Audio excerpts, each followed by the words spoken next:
Okay, I got the red smoke. Gun runs north to south, west of the smoke, west of the smoke. Okay, copy. West of the smoke. I'm looking at danger close now. Come on with it, baby. Give it to me. I need it. You're cleared hot. Copy, cleared hot. You ready to do this, bud? Yeah, buddy. Oh, shit. Are we opening it up with your card? We're just going to quiz each other right now? That's how we're starting. Some of those are a bastard, man. You're like, I don't want to address this currently. Wow, you are actually just going to dive in. Go for it. Not for small talkers. Yeah. I don't know what I'm getting myself into. I kind of know because Yeah. you did this the other day. I did. But I think it's wonderful. Like I just didn't want the book to be the end state. You know, what are we doing with it? You know, kind of thing. Yeah. Or what do you do with it? I like the concepts, but I struggle a little bit, or I don't necessarily know exactly what to do with it. And not that this is the end all be all, but it's a good way to build on it. So, wow, look at you. We are going to just straight open with. You did far better than me shuffling. Might, moonlight in Vegas from time to. Sure, of course. We got to cut. One of them in here is the how do you use this? This one goes on top. You got to cut towards me. Hey, what's going on here? All right. Oh, God. First off, who's answering this? Are we both? It may not even be a challenge. It's going to be a quote, a reflection, or a challenge. I'll answer the first one, and then you'll do the opposite for me. Ooh, challenge. Ooh, ask for help with one thing today. Not because you're weak, but because you're smart enough to know you don't have to carry everything alone. That's easy. It is. That is well. I'm like, where's my wallet? Where's my wallet? I have no idea where my wallet is. How many guys from our world, though, feel like, whether it's true or not, they have to do everything by themselves? Yeah. But it's for a team. That's what you tell yourself. I will shoulder everything I possibly can to make sure the team doesn't suffer at all. They will destroy themselves, which I think is a very noble thing. Not maybe the smartest long-term strategy, but a noble pursuit.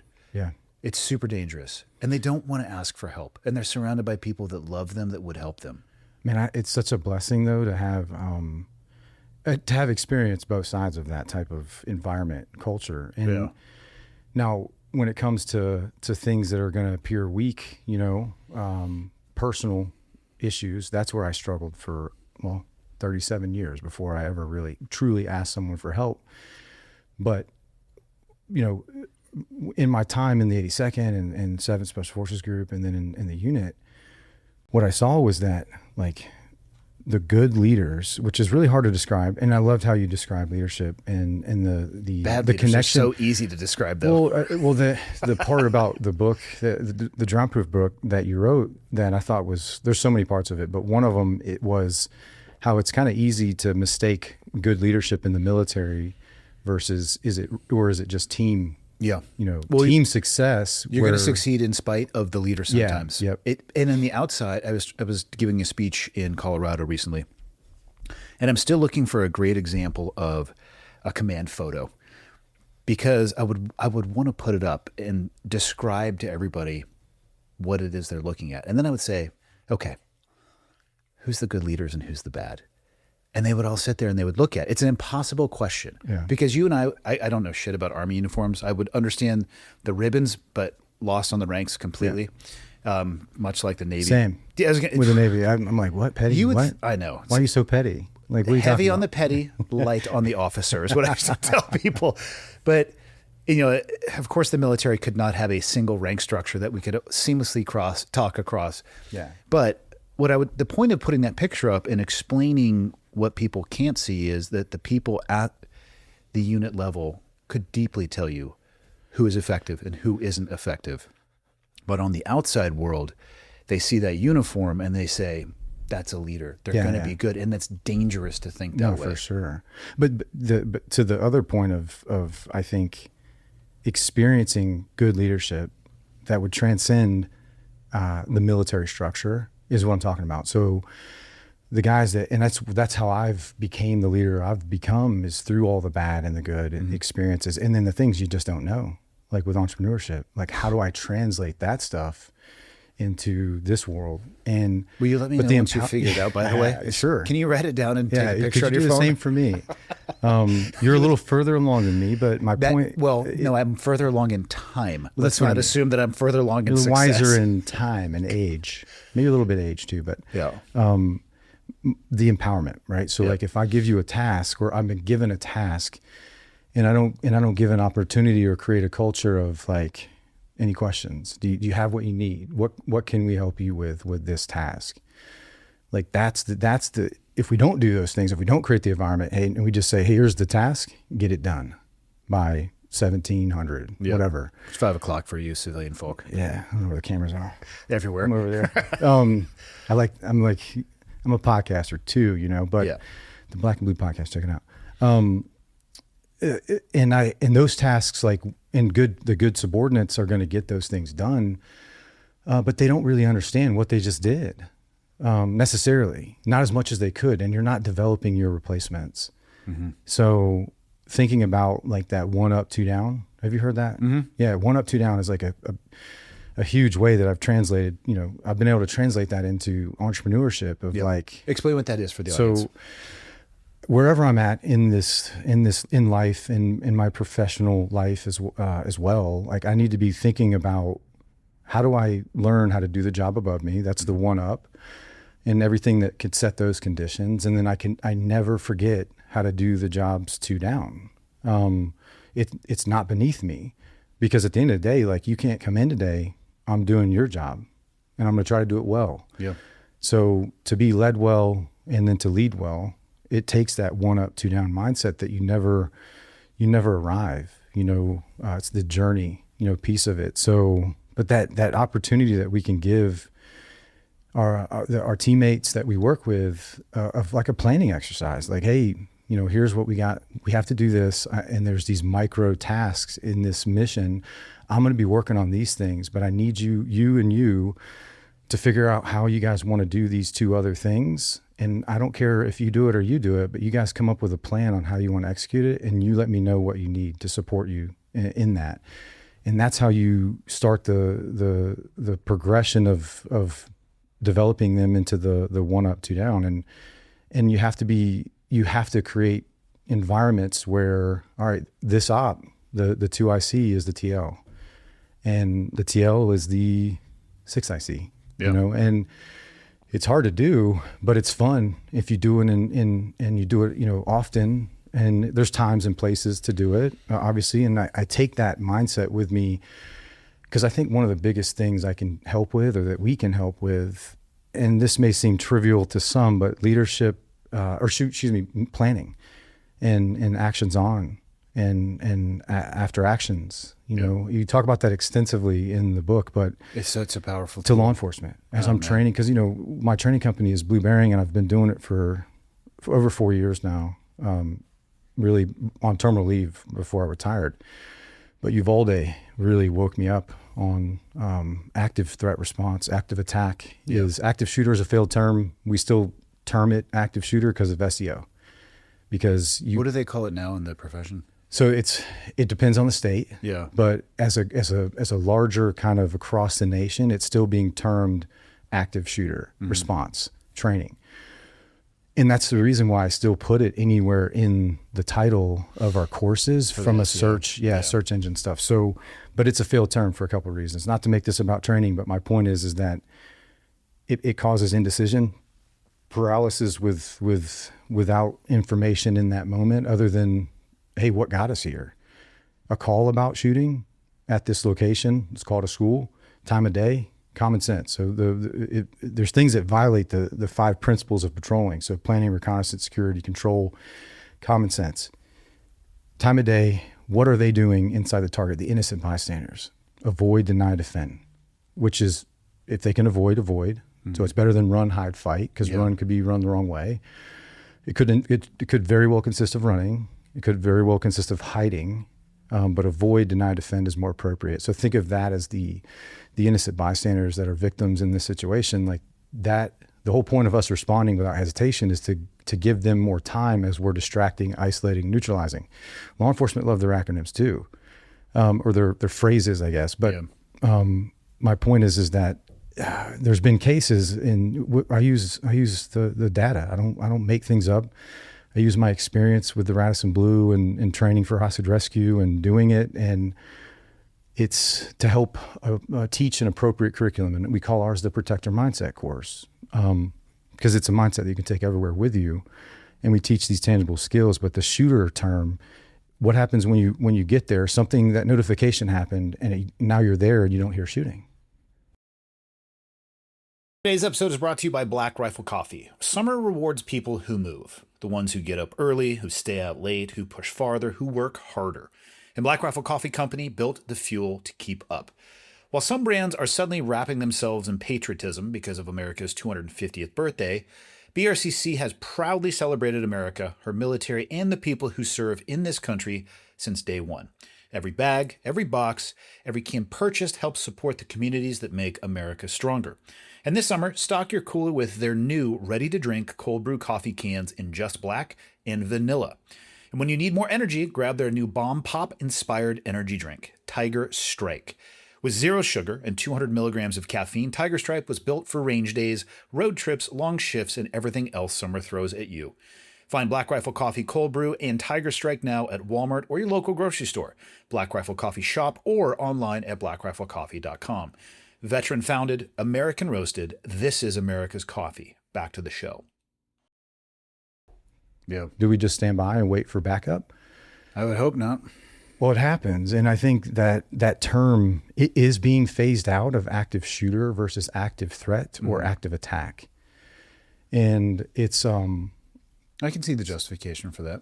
Yeah. And that's a big part of it. And it may not always involve a gun. Yeah. So the term needs to be all encompassing for just the ability for an individual or individuals to cause great harm or killing people, a large amount of people in a populated area, unrelated.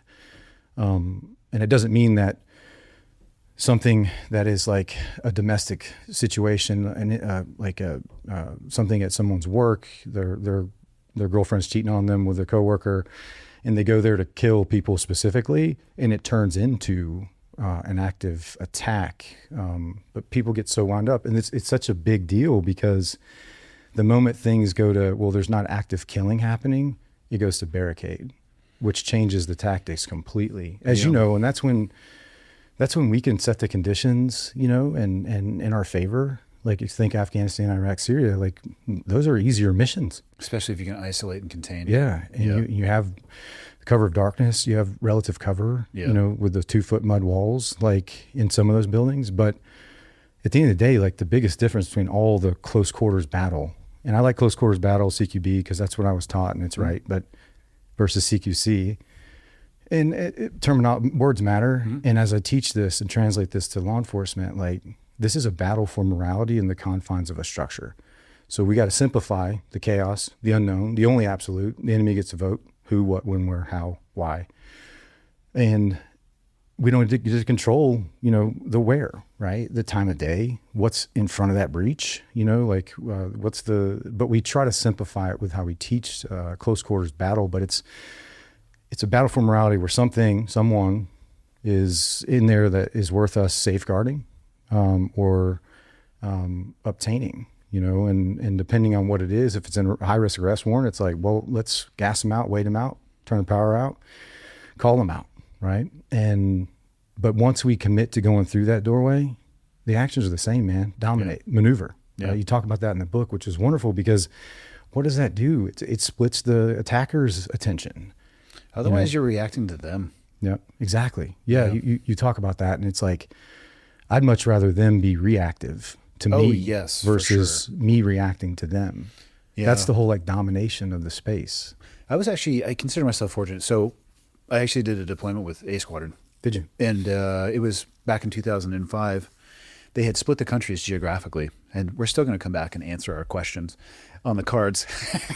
Sure. Because that one's actually yours. I have a better way to phrase that for your entrepreneurial journey because I'm just fascinated by other entrepreneurs. Yeah. But to talk about CQB, I think that's a correct phrasing too.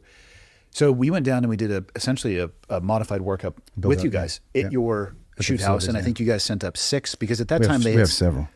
Yep, 8, whatever, however many. 20, yeah. something like that. Yeah. But Who's counting? They had said, all right, Dev Group, you guys get Afghanistan. CAG, you guys get Iraq. Yep.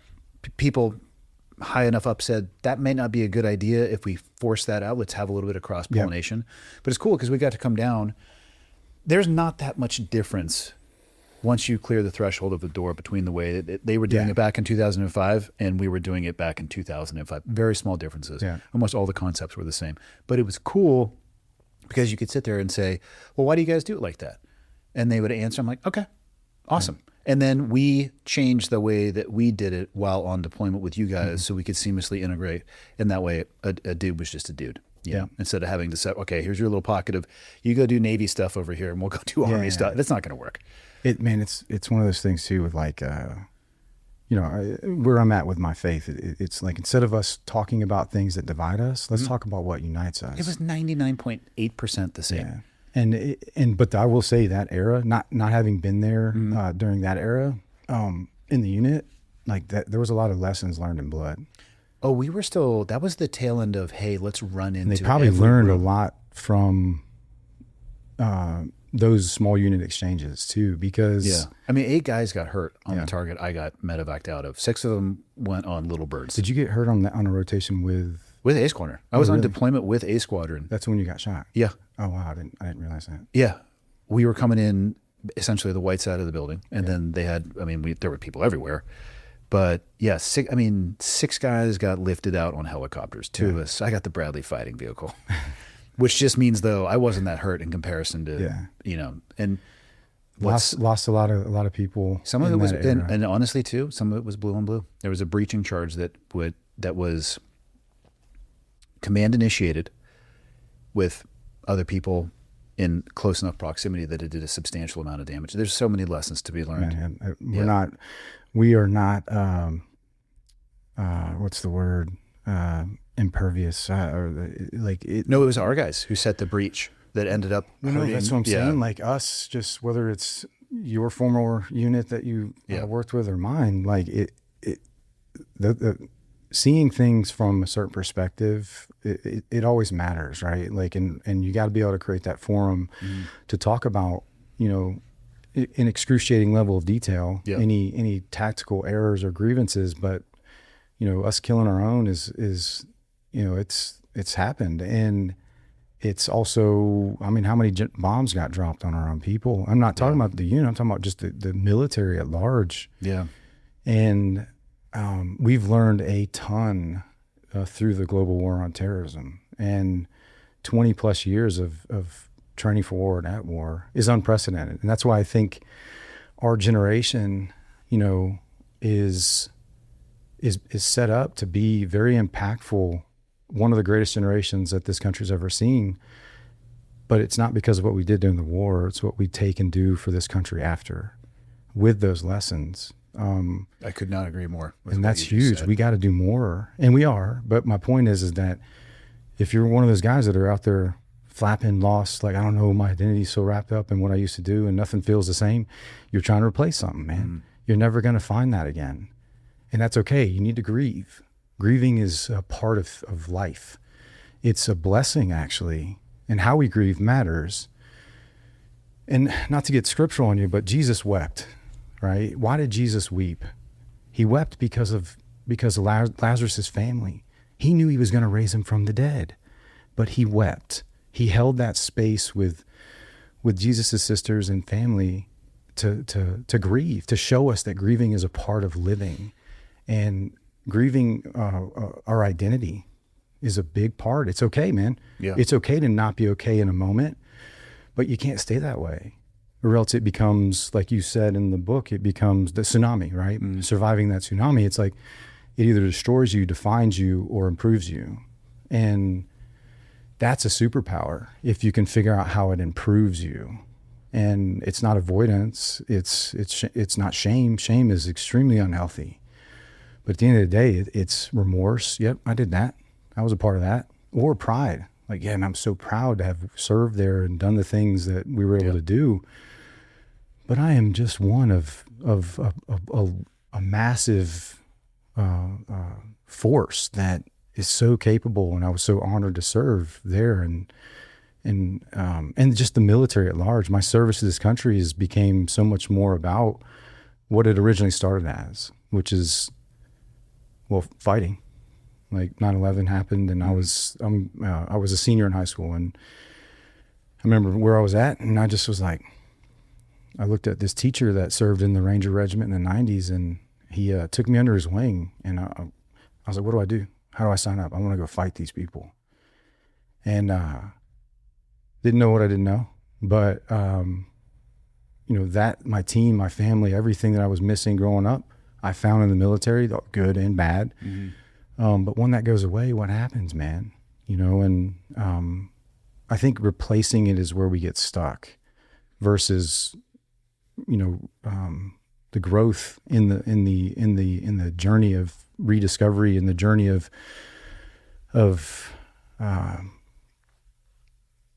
something new.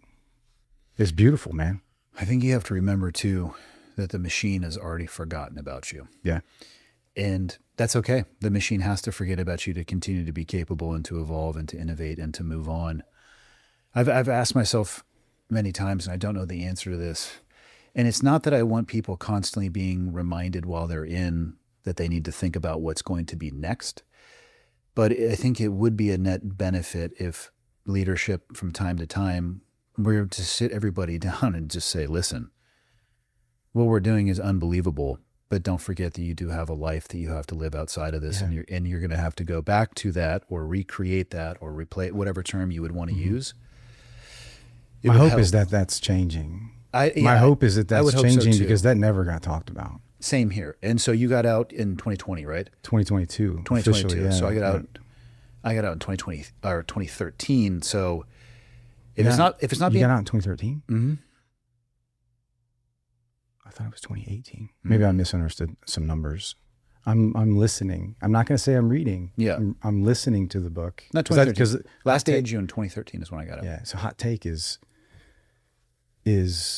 people that say that they read a book but they listened to it, did they really read it? I'm going to go to Michael for this. Michael? You are the neutral party. I mean, it doesn't technically mean the same thing, but you absorbed it. You consumed it. Yeah. You're not being... I listen to books all the time. Yeah. Me too. And I'm not judging at all. Like Let me ask you this. Honestly, that's helped me. Eric helped me with this, my wife, because tracking and, converging, like, whoa, double vision, all the things from blast injuries, and just not being conditioned and practiced with reading from a young age, but like,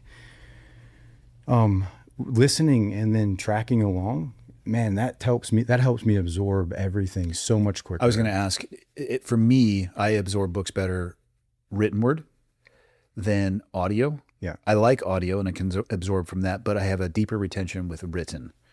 But that's just me. I don't think it matters. Yeah. No, I don't. It's one of the things, hot takes, man. Yeah. I don't know. That's what the young go-hards are doing. We're going to get back to the military stuff. I'm Colin Morgan, by the way. Yeah.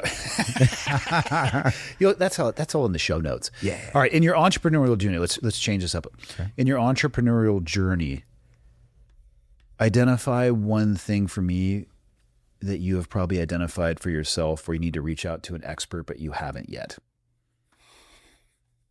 Very good. Could you repeat the question? So you got a lot of stuff going on. Yeah. You have a training company, you have a podcast, you travel, you speak. That's a lot of stuff. And all of those things, there's no way that you could be a master in all of those things. So in your journey or what you want to do, have you identified an area where you know that you're going to have to reach out to somebody for help yet and you just haven't done it? Maybe it's a business coach, maybe fill in the blank. Have you identified yet? Probably, put it this way, the biggest deficiency you might have identified in yourself and you know you need to do something about it, but you just haven't gotten around to it. I think the next hurdle is, to answer the question very broadly, is anytime I realize something, it's usually by making the mistake. Mm-hmm.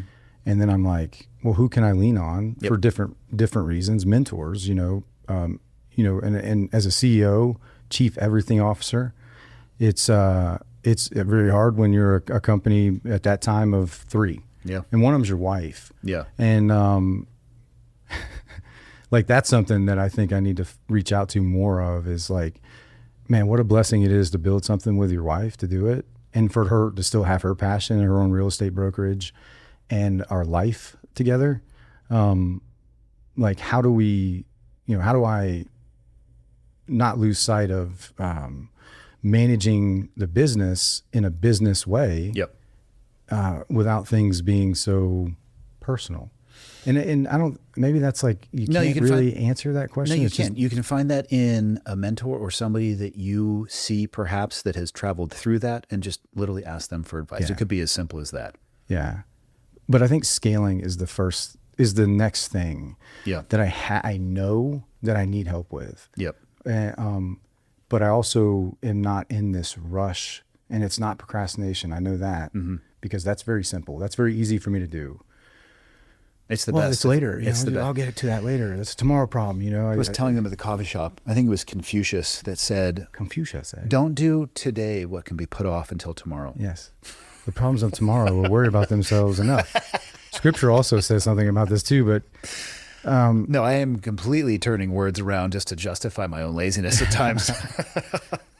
well, we also don't know what we don't know, and I think one of the But we know people who do yeah know we what do we don't know. and that's but we got to ask them. That's the question. And Yep. you know, I can connect this to something more recently where it was something that I was challenged with, like, hey, you know, we should, as men, we need three things. We need to be mentored by someone or people for different reasons to this point. Like there isn't like a one stop. If you have that person that is your mentor, if it's your father, God bless you, man. Like that is such a blessing. Yeah. But if you don't have that, even if you do, you still need other people for different reasons. But someone older than you, wiser, longer in whatever it is that you're seeking mentorship about. And then we need to be mentoring our peers. Like we need to be, mentoring each other, listening through things, even just publicly that are done. Like I really appreciated that they did that. And then tell them, like, hey man, that was awesome. Here's why. I think that was great. Or what are you doing? And I'm not the police. Like I'm not like the moral police for everybody, but the people that I'm connected with, and this is a part of, full circle, but the third being mentoring the people younger than us, like wherever they're at, maybe by age, but just wherever we're at in that process. It could be determined by age or not. But those three things, right? The mentor that's further along, the peer, and then the mentee, if that's even a word. I think that is actually correct. Mentor and mentee. Michael? I do believe that is correct. Not to be confused with manatee, That's something. Very easy. which Very is a easy to pretty dope sea confuse. creature, by the way. Yeah. Hand me that. I got to shuffle it up but- because you're going to have to pull a card for me. One of those things was when asked, I was like, I can answer the two of those, but the third one I can't, which was the wiser, the further along. And then I thought about it, and I was like, and I prayed about it, and I was like, why? I have two people that come to mind right away. Yep. And I haven't asked either one of them. So all I did was ask. And it was like, of course, I'll be that for you. And they're going to do it to get things also out of that connection. So it's not about transactions. It's about choosing who we connect with, and then holding each other accountable, which I think we find easier when we don't like things. We're like, oh, what are you doing? So being, also having grace and being patient, but to lead with our example, and to ask, hey man, like, I don't know like this entrepreneur stuff. I don't know how to scale this company without losing the culture that I'm trying to build, that I am building. Words matter. The culture that I've built and building in Blu Bearing, and it's people. And that is really, really hard to scale. Yeah. As you know, and I think you do talk about that in the book. You have to do it slowly. Yeah, slowly.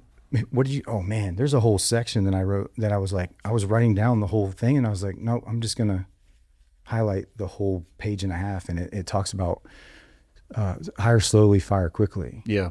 And man, It applies to personal life too. yep.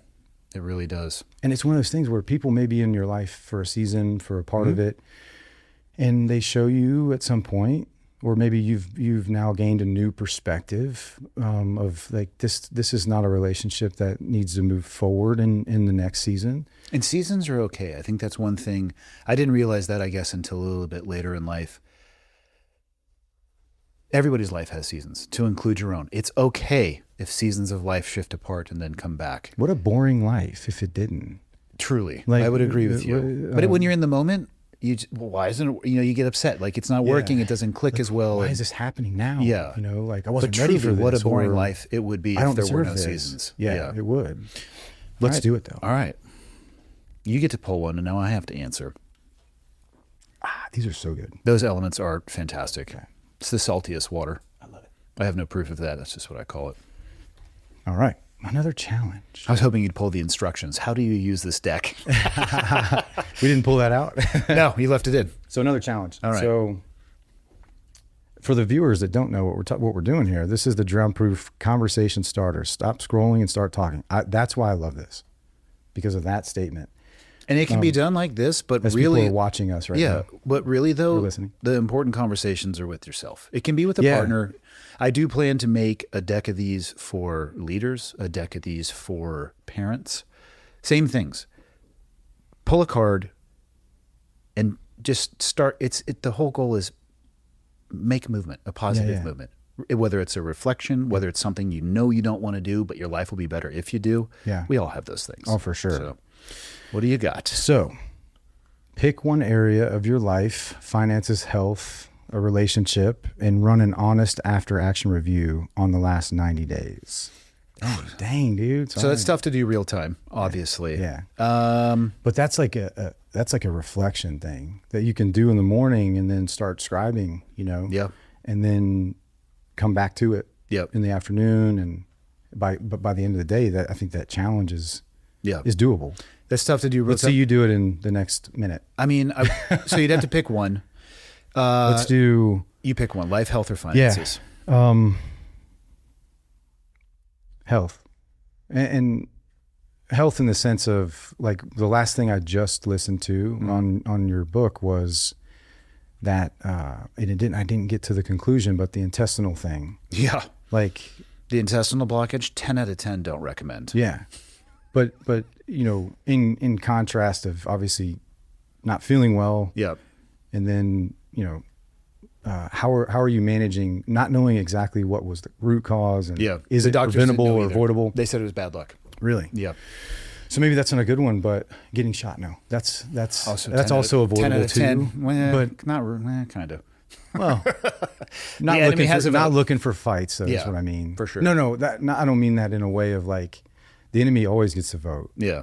And we have to try to set the conditions. But what we did and what our nation's law enforcement does is dangerous. Very. Very dangerous. Like this isn't a game. Yeah. And I don't want to take away from.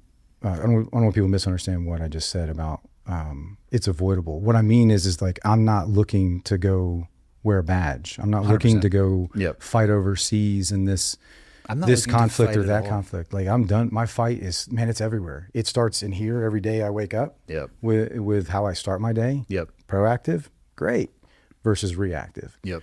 Reactive looks like first thing I'm doing is, what's going on? Calendar, emails, Instagram, and it's like now I've went into immediate reaction. And so I guess to go back to the challenge, I'll do finances because this is one I can give you because this is something I need help with that too.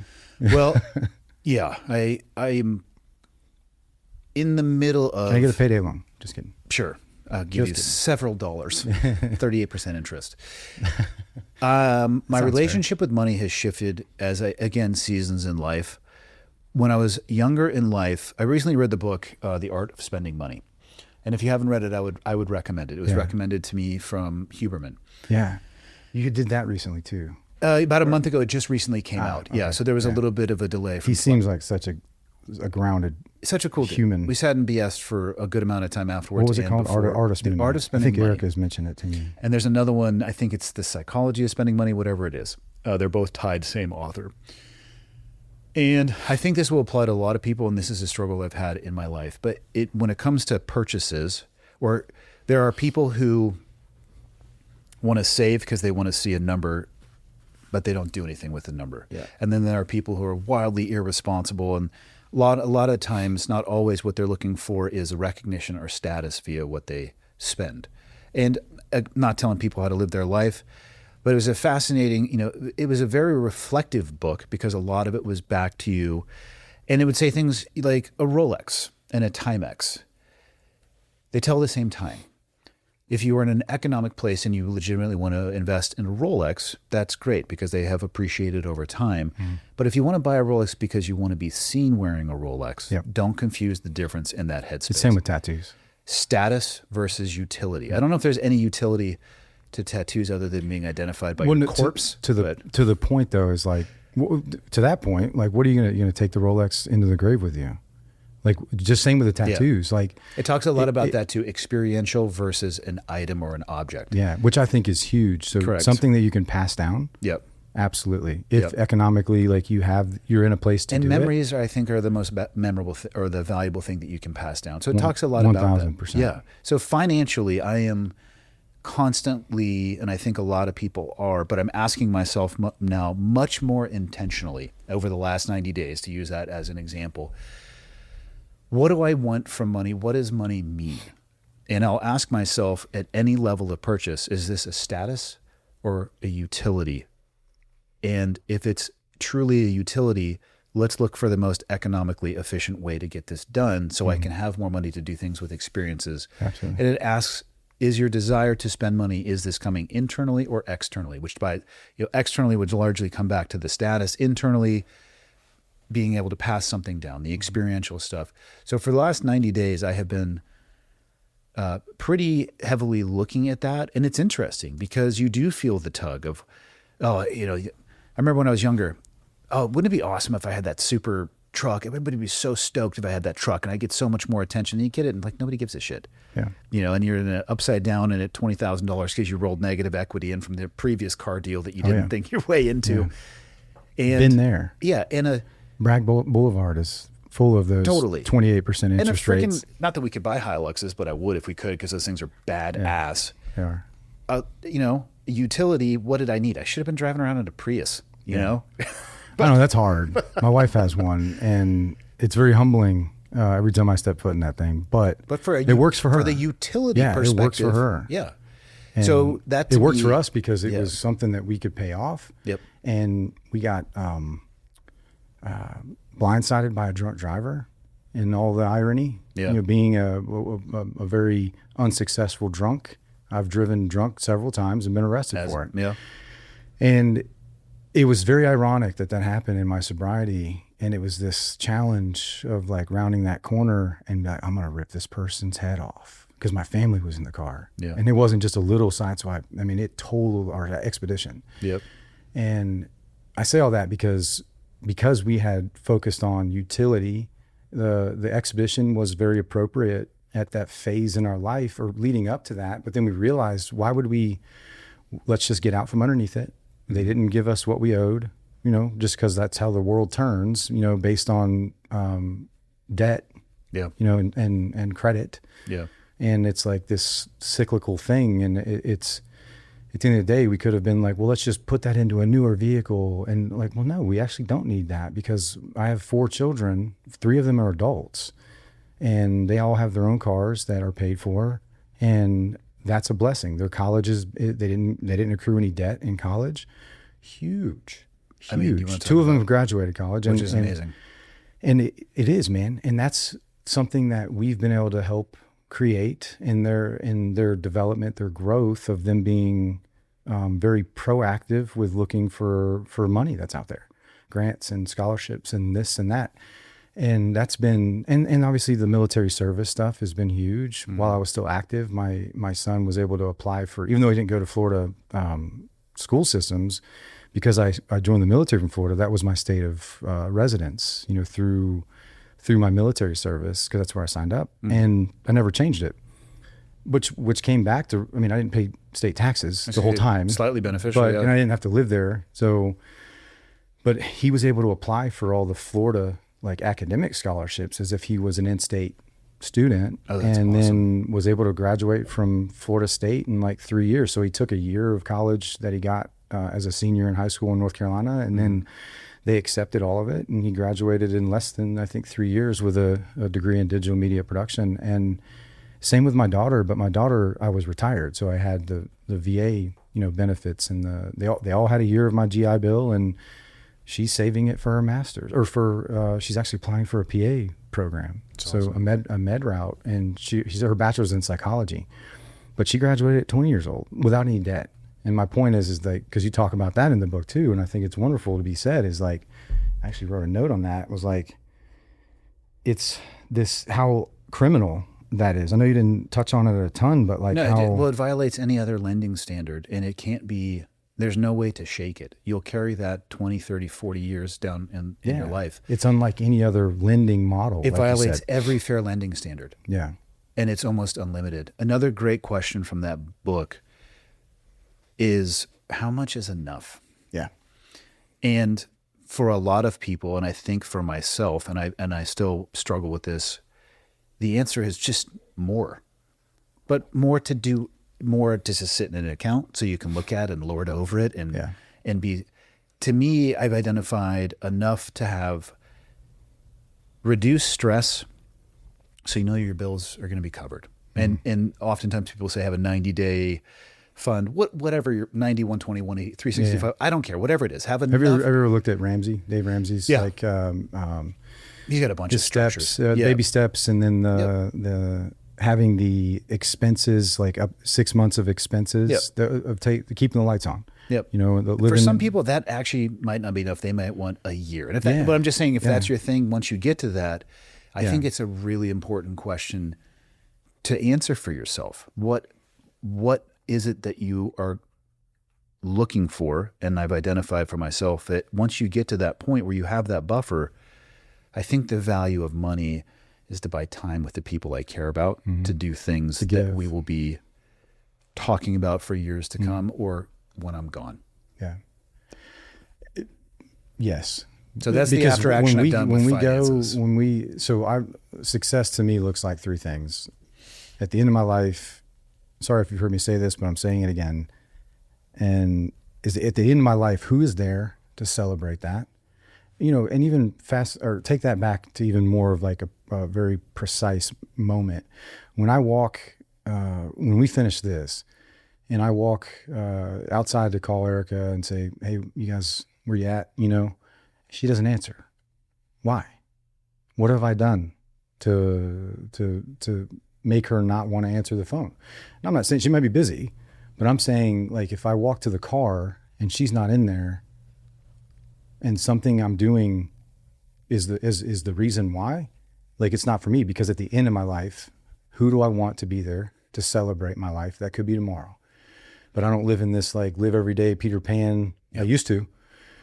I'm a real boy. No, I'll never grow up, that kind of thing.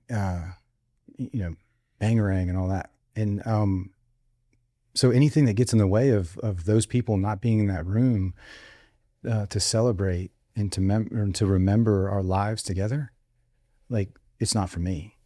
So that's not success. So anything that gets in the way of those things is violating this code that I have now.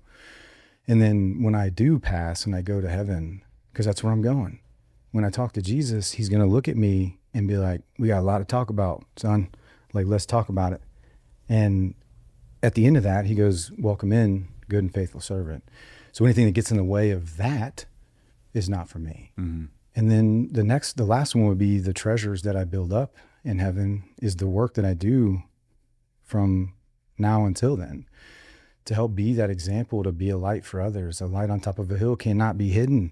And there's a difference between being a quiet professional and a silent. Mm-hmm. And that's been a real call on my heart this year, especially just learning about what that means. And, how does your old unit feel about that? You guys, I'm rolling in hundreds, if not thousands of people into you guys. There is more information out there about the community that I came from. And I don't know if it's a cultural thing. And again, I feel lucky that I got to work, at least in the generation that I was in, that I got to work with guys from your command. Again, 99.8% 85% exactly the same. I'm Yeah, like, yeah. the communities are defined by their similarities, not their differences. Yeah. But he thinks that we hate each other, and maybe that was pre 9/11. There was a lot of fighting because there wasn't anything going on, and it was a Yeah. budget issue. But in my experience, high fives all around. Yeah. I'm still in close contact with some of the guys that I was at with A Squadron. I don't know if you know this. Did you know Tom Spooner? Back then? Indirectly. Okay. Indirectly. He is one of my main Yeah. mentors. So I don't know if you know this though. There's a couple SEAL books out there. And I'm reading one right now. I wouldn't want to classify. I tried not to write like a SEAL book, as you know. Can I mention one thing though? Yeah. That I thought was it's a wonderful book. Don't take that any other way.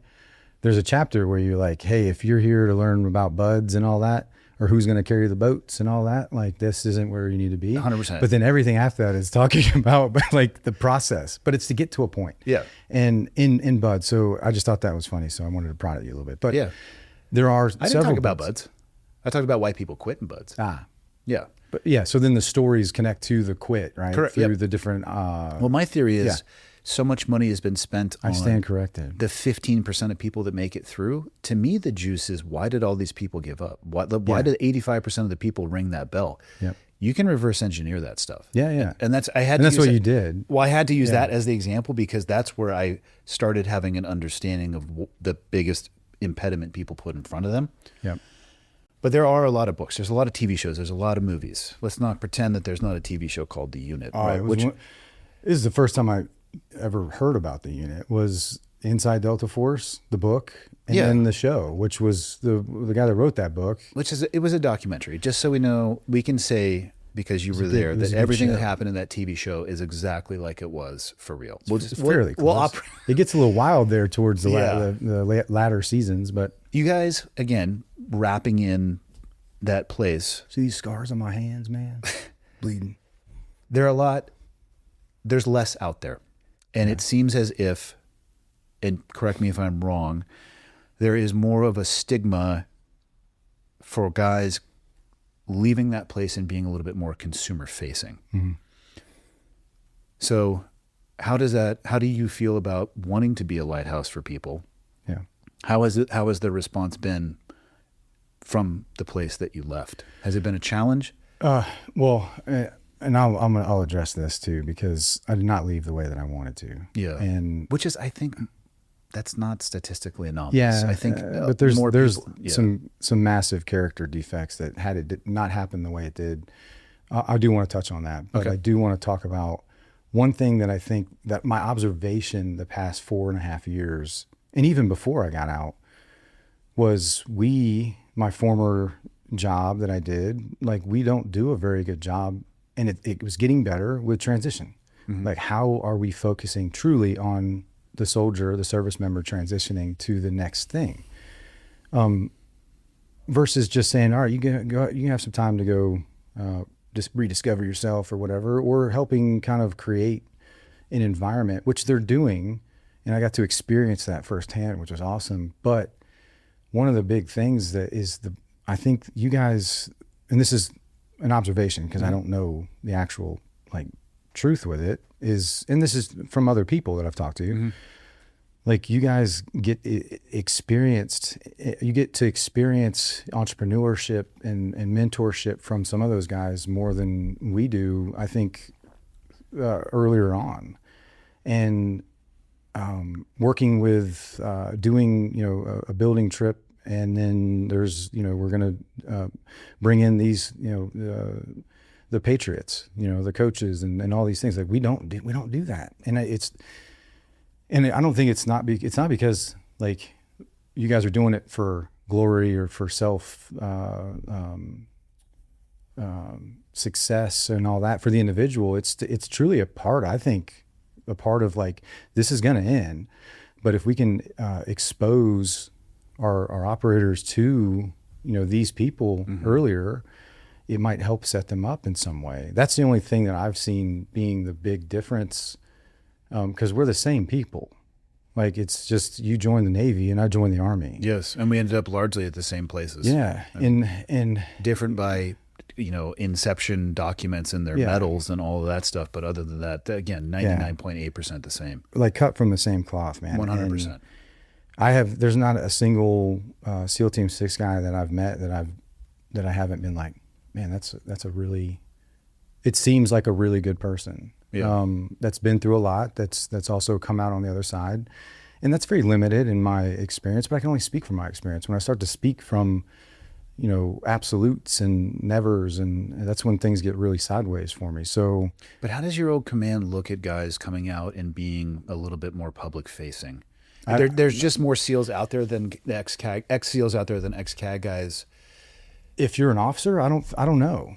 Because if you were an officer and the thing about being an officer there, you may have retired as an officer there, but there's probably a chance if you're a high ranking officer that was a journey along, that was a stop along the way. For sure. So those guys, I see those high ranking generals that talk about it, and I don't think there's no one bats an eye at it. What about the boys though, that are there 10, 15 years? So a mentor said this to me while I was in, and he had served, I don't know, 20 plus years there. And it was very humbling to hear him say this while I was still there, still thinking I had more to prove and all these things. But also like, oh, what do I do? I should medically retire. I don't know. And then, he said this to me, and I was just like, this is a guy that you couldn't get to stop being a troop sergeant major. He did like 4 years and had like, just for people listening, that's a touch long in the tooth. Yeah. It also prevents anybody else from being a troop sergeant major. Yeah.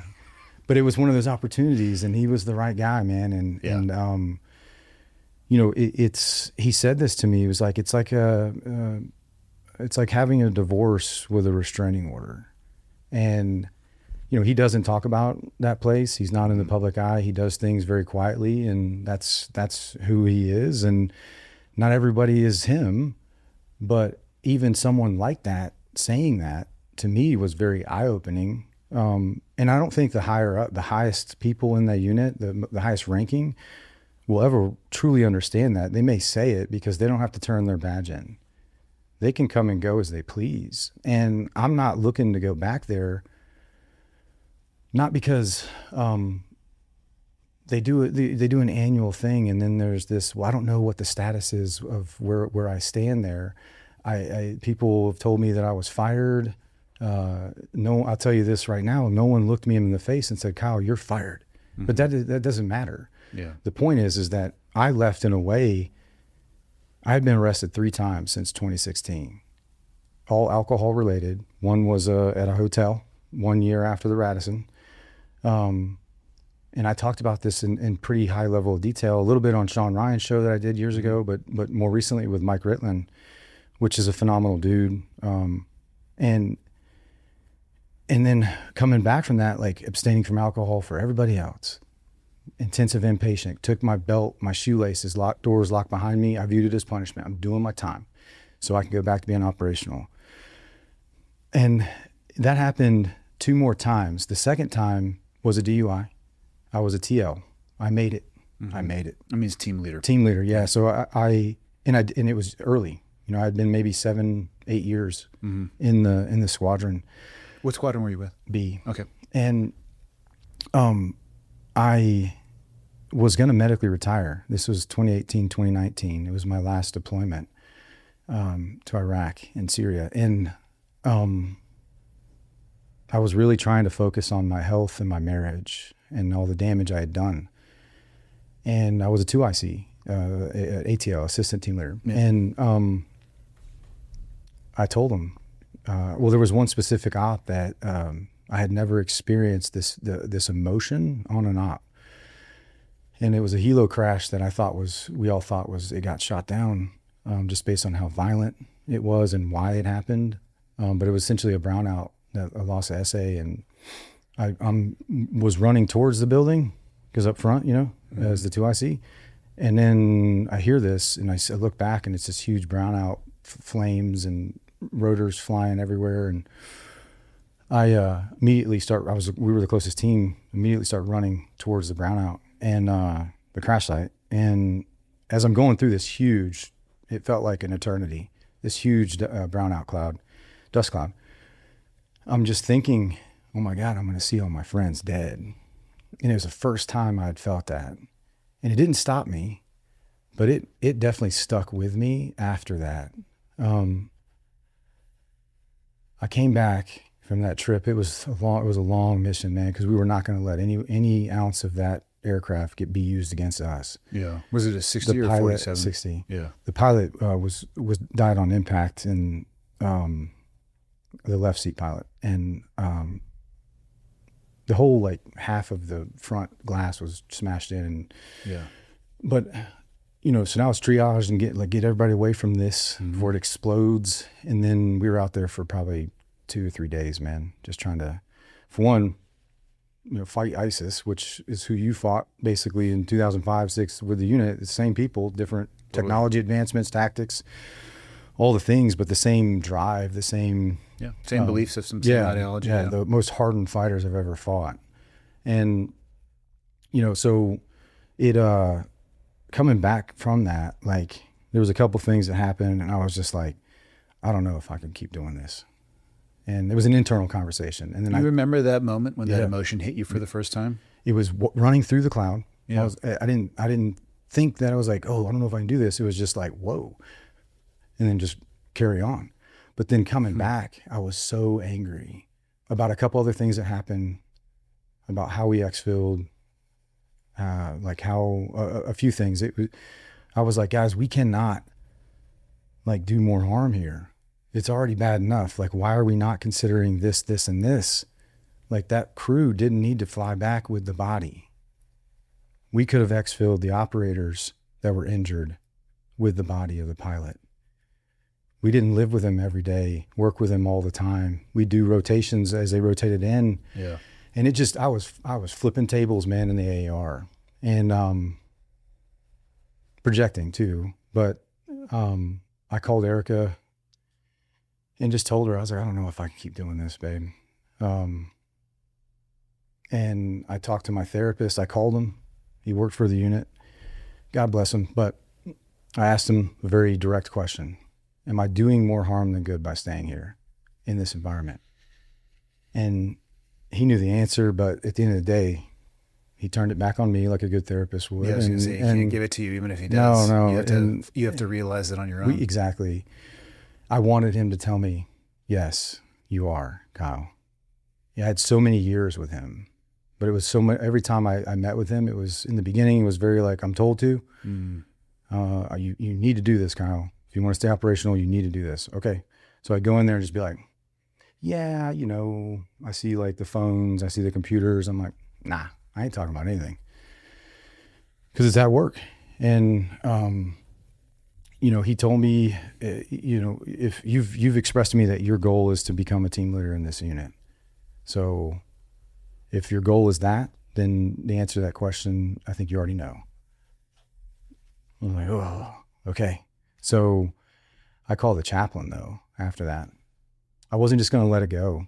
And I talked to the chaplain because I had been doing a lot of intensive marital therapy and sessions with them and Erica, and they're wonderful, wonderful resource. Wherever you're at with faith or not, they're a great resource that's 100% confidential. Unless it's harm for yourself or others, like it stays with them. The same criteria for psychologists, counselor stuff as well, too, therapist. Unless they work for the command. Really? They're there to protect the command. So I wouldn't say shit to them either. Yeah. Yeah. So what an interesting carve out. Yeah. That is unfair to the person sitting there talking to them. Yeah, and it keeps it in-house too, though. So it's like one of these things where you can go out in the military system, now it's very openly on your record, even though it's your mental health record, it's still, and I don't want to turn this into like, I just think there's you only get what you give. And if I was more openly and honest, like that trip coming back, you know how we do those post-deployment health surveys, and you lie on every single one of them. Of course. You're like, do you have nightmares? Do you did you experience Do you have this? trouble sleeping? Nope. Yeah. Do you have malignant thoughts that you cannot gets out of your head? Do you feel less happiness? Yeah. It's like, I want to go on vacation. No, I'm good. But this one I actually answered honestly, and they looked at me and they were like, Kyle, nope, we're gonna take this serious, but we need you to maybe relook at this. And I was like, no, like that's the honest answers. Yeah. Like I've been very vocal with my recovery, even at a time where, and that's why I never took my own life, is because I was not above it. It was circumstantial, but I never closed the door for help at all. And I think the Radisson Blu, November 20th, 2015, was like the sparking event that everything else in my life became more unmanageable. And it's very clear looking back now, but through that process, like you could have told me anything, man. And if I wasn't ready to receive it, I'm going to be like, okay, yeah, just give me my pills and shut up. Like the psychiatrist said this, he's like, Kyle, you need, he said, you've had Delta and you need Disney. He said, you don't need, this is not helping you. It's just a matter of time before this becomes catastrophic. Yeah. And this is years into like very publicly, making mistakes when I couldn't hide from him anymore, suffering in silence. And if you can perform at a performance-based organization, there's not a policy on the wall for that person. So there's people that despise me because of that. I could have been fired so many times over because of the alcohol-related incidents. But, I fast forward to, I didn't medically retire. I did make the choice that my troop leadership fully supported it. And after that trip, they were going to let me take the time to go start that process. And, that was like at 17, 18 years in.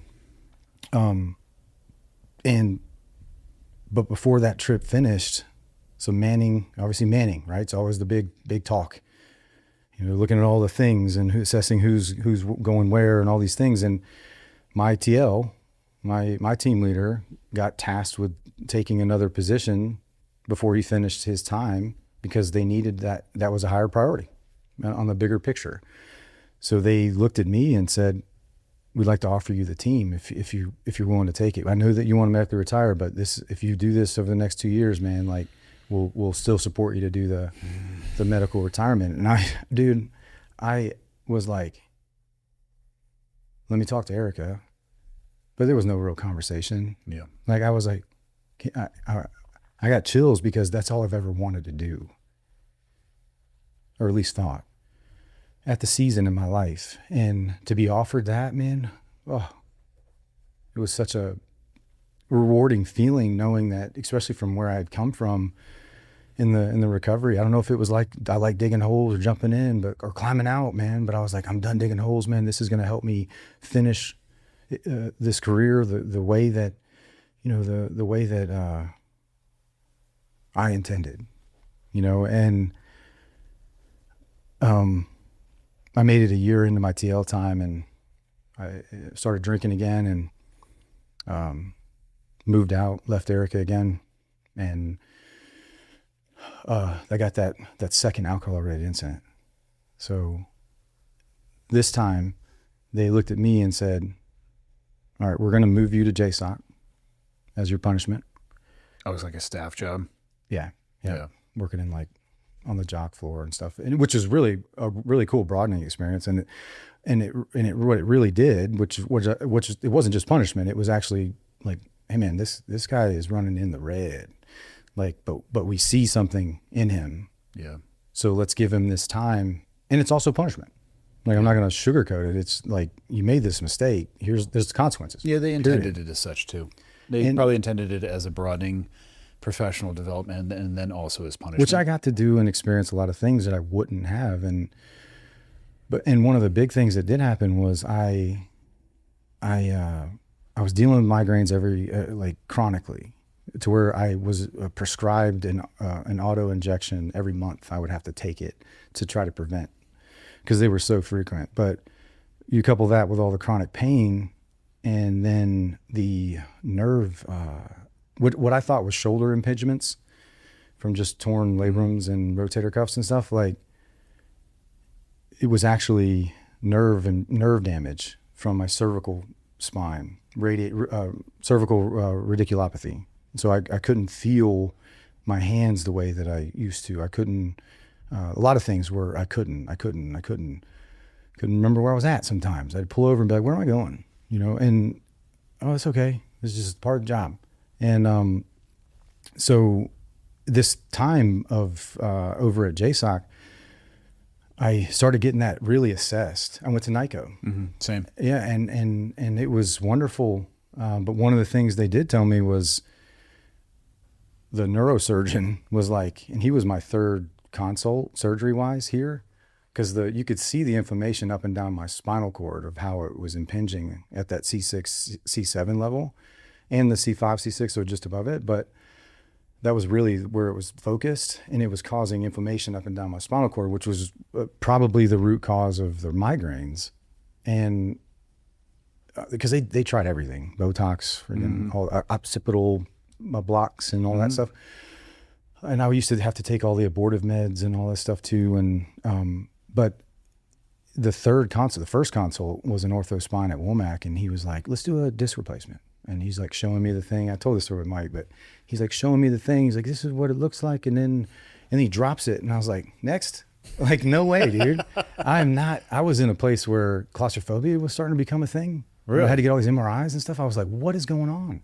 I've been put in some very small boxes through our trainings, and it's like, never experienced claustrophobia, but it was very much like manifesting. And long story short is that I ended up, getting that last consult with the neurosurgeon up at Womack. And he was like, Kyle, if you want to be able to like play with your youngest daughter, which you got to meet, Ken, in 5-10 years, like you need to get this, because you have early stages of the symptoms of early stages of cervical myelopathy. And apparently it plateaus and then it just completely falls off to where you're going to be in a wheelchair. So I was like, okay, let's do it. And I did it. But in the process of that, a couple of things happened. COVID stopped everything. I didn't see another in-person doc for a year. And it was just pain med prescription after pain med after pain med, to the point where I was just asking for it and not needing it. Initially it was like, this is what it feels like to not be in chronic pain, not just from this, but the lower extremities and everything, the back. But I realized, because I think they were going to give me an opportunity to come back. I would probably have started as a 2IC and then worked my way back up. And this is me speaking from my own personal opinion on that. I don't know, but I did go back. I did, I think, 5 months there. But part of that was recovery from the fusion on my C6, C7. But through that recovery, I called my squadron CSM and I was like, hey, I'm not going to come back to the squadron. If you were going to allow me to, I can't go back to being operational, but I do want to continue to serve in this unit. If there's something else that you think I can do, I will absolutely do it. And he respected that, and they did let me come back, and they were going to have me do the breaching sergeant major position. And I got so excited about that, because one of my other developmental punishments was to be the master breacher for a period when I was sitting out for the squadron. So I was very passionate, and I still am, but I just don't deal with explosives anymore for my own personal health. And some new energy, young energy, not new, but leading that charge there, from the research and development to all the aspects. It's a very important position in that organization. And I was honored that they would offer that to me. So I did the right seat ride through the breaching course and was around blast had been 6-7 months probably since I'd been around blast. And I couldn't leave my room. I couldn't leave my room because the migraines were so bad that I couldn't even I had drape curtains over the blinds and stuff. It was so bad. So then I go back to them. I'm like, I can't do that job either. And it was, once again, they were like, all right, well, we'll find something that you can sink your teeth into. There's a lot of things that we're doing and, changing up. And I was like, okay. And it was, and I did those things, and nothing, I felt like a jobless operator, and just kind of push, for the first time in a long time, felt like I was just kind of there, which is like, I don't know if that place exists for you to feel like you're just there. It's an honor, but it was something that was starting to really consume me, and I was letting it start to destroy me. And that led to, I'm going to going to put in my retirement paperwork. I had just picked up E9 at 19 years and I had to decline it to put in the paperwork to retire. Just normal retirement, 20 years. Yeah. And a year out, you do that. And I got my retirement orders in July of 2021 and already had lined up some internships in Texas and was like, I'm going to go reinvent myself at this data science company and this Texas, bullion depository. They buy and sell precious metal, and they're a vault for precious metal and stuff. And I had to line those up, and I was excited about those. And, I was given those opportunities. I didn't like line those up myself. There was a lot of things that they were doing. Would they go back to the transition piece, like that are helping guys make that transition? Yep. So I at a year, they let us go out and do that for 6 months. And, July comes around, I get my retirement orders. I'm leaving for Austin, Texas, like July 16th, I think, or 15th to start the internships. And July 8th, I got a DUI, and I didn't tell anybody. I called a lawyer the next morning because the first two times, the first people I called was my leadership. Yeah. And this one, I was like, no, I can't. They're gonna take my retirement, and I was in self-preservation mode, and I didn't tell anybody. And my lawyer was like, if they don't know, don't tell them. And I'm going to get this thing continued until after your retirement. And I was like, you can do that? And he did. But man, and then I left a week later for Texas. Now I'm out of sight, out of mind, not anywhere close to the command, like on my own. Were you on terminal leave at that point? No, it was the year. So once you, and the Army does this too, but it's the windows are a little different of when you can do it. Yeah. Through the Army Skill Bridge program. So you were still active duty, but they were basically giving you time to transition. Yeah. That's fantastic. Yeah. So basically where the Army does this, maybe they've changed it, but like they don't let guys go and do those internships until the last 6 months, which, come on, man, you got all kinds of things that you can't do until certain points. You can't clear this, you can't get this signature, you can't do that. And that takes you being at your duty station. Yeah. The unit allowed us to do it at a year. And that way we know when we come back after only having that 6 months left, you could just do all your clearing stuff and then go on. So you're on active duty, but you're on permissive TDY is what it is. That's to start pursuing your civilian career. That's fantastic. It is one of the best things that I think that's trickled down into the greater military or the Army. Yeah. Through their skill bridge to the point where Blu Bearing, like we've had two interns that were younger, transitioning out, first enlistments or and wanting to pursue a career in law enforcement. And we did an official internship with them. It's a wonderful program.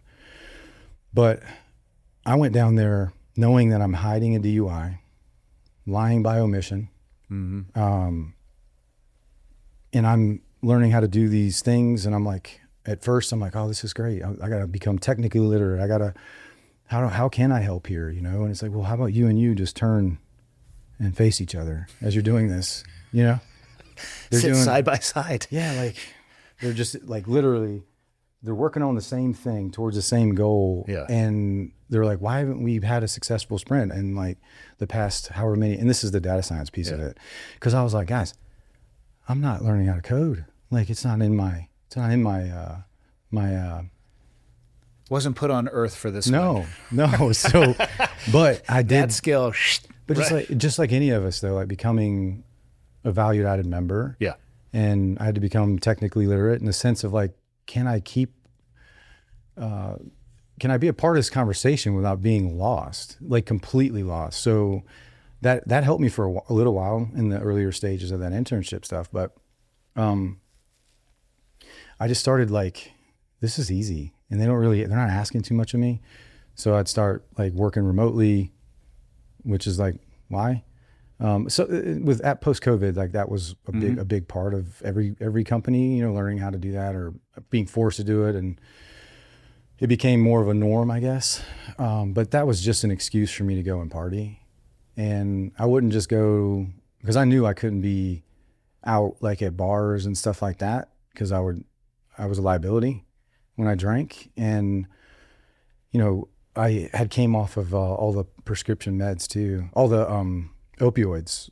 And that was, that's when the drinking really picked up. And then that wasn't enough to replace that, what the opioids were doing. And that's when, you know, I'd say August, September of 2021, got exposed at a strip club, because I would go to strip clubs just because I was like, I just want to feel good, look at women, like, and not deal with people, and just be very primitive, I guess. You know, and I back there and see cocaine, and I had never experienced cocaine, and I was, let me see that. And that opened the floodgates for trying to chase that. Like, whatever that was, I was like, 30 minutes at a time, I didn't feel anything but good. And it was very short-lived, man, because how dangerous any of those illicit substances are, man. Like, just with the fentanyl and how they're cutting them, everything with fentanyl. And then you think about the opioids, like, you're not being prescribed them anymore, but you can find them on the Black market. The black market side. Yeah. And what are they? They look like a Percocet, they look like a Vicodin, they look like the same thing, but it's just fentanyl. Yeah. Like, in pill pressed and all the things. Like, it's so dangerous, man. It's taken so many lives, and it almost took mine. And so I almost died from a fentanyl overdose, which I thought was cocaine. And how heavy were you using? I mean, anytime. So not to make light of this, but Theo Vaughn said something that I really did connect with. And he said, man, I just can't drink anymore, man. Because every time, you know, 2 bottles of beer turns into 7 bottles of cocaine. And I was like, I can actually relate to that, because the moment drinking was always this connection of being able to let my hair down. And then then once I got exposed to that cocaine, it was like, let me go find that. The pursuit of it even became this like challenge, like how to find it and just the places you put yourself to get it. And it was just like, it wasn't daily, but it was the same way with my alcoholism. Like, I was a high functioning alcoholic. Like, if I had something the next day, I would not show up under the influence. Mm-hmm. I didn't need to wake up and drink. I didn't need to wake up and use a drug. Is that how you self-justified? That's exactly how I rationalized everything up to that point. A lot of things that are like on the surface, people are like, how in the heck do you rationalize those things? And I'm like, well, I don't know. I did. It's the human condition. What they're hearing you describe is an incredibly accomplished, high-level CAG operator who has left the command on a 1-year, what'd you call it, permissive TDY? It was a 6-month permissive TDY. 6-month permissive TDY. So you just can't get paid by those internships. Correct. And focusing on the next, what you're describing. All while hiding a DUI. That's what I'm saying. And the behaviors that you're talking about. Yeah. People are going to have a tough time aligning those two things. Yeah. Well, I did it. It's not recommended, so don't do it. But there's hope. That's the reason I'm talking. That's going to take this full circle about the public eye, you know, and all these things. The reason I'm in the public is to be a positive male role model at home, which I am, because I am the same man that's in front of you right now as I am when I go home. Mm-hmm. And whether I'm training people that takes me away from home, they got the same husband, the same father that's representing and carrying them with everywhere I go. It's no longer about what can I do? What can I do? What can I accomplish? Like, it truly is like service. I am a servant leader, that I'm in service to my wife, my children, and then my community. And those are very, like, some of the gifts that God's given me and so many others of to be able to communicate that through teaching, through shooting, moving, communicating, medicating. Do you think you were the only one struggling like that? And I'm not trying to get you to air out anybody from your community. What I can say with 100% certainty, what you are describing, the behaviors, the internal struggle, the addictions, Navy side of the house has plenty of people that are struggling with that as well too. What I see though, man, so the answer to your question is suffering in silence, man. Like, absolutely. Suffering in silence. And comparison is the thief of joy. Like, well, those guys are doing this and that, and they didn't get, who cares? What I care about is what I'm doing with those experiences, given the opportunity I get to versus I have to. I'm no longer a victim of them in my life. And I was and one of my anchoring scriptures is 1 Corinthians 13:11, the childish ways of thinking and acting have to cease when you become a man. It took me 37 years to become a man. Almost 5 years of sobriety. At this point today? Yeah. That's awesome, man. Congratulations. And thank you. And 4 years of following Christ. So to me, I'm very young, but I have a lot of wisdom through experience.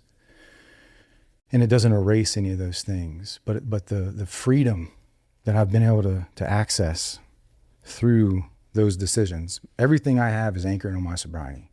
I don't ruminate on being an alcoholic. I will go to an AA meeting with you, with anyone that I can help by being there. But I refuse to sit there and say, I'm Kyle, I'm an alcoholic, because I'm not. I was.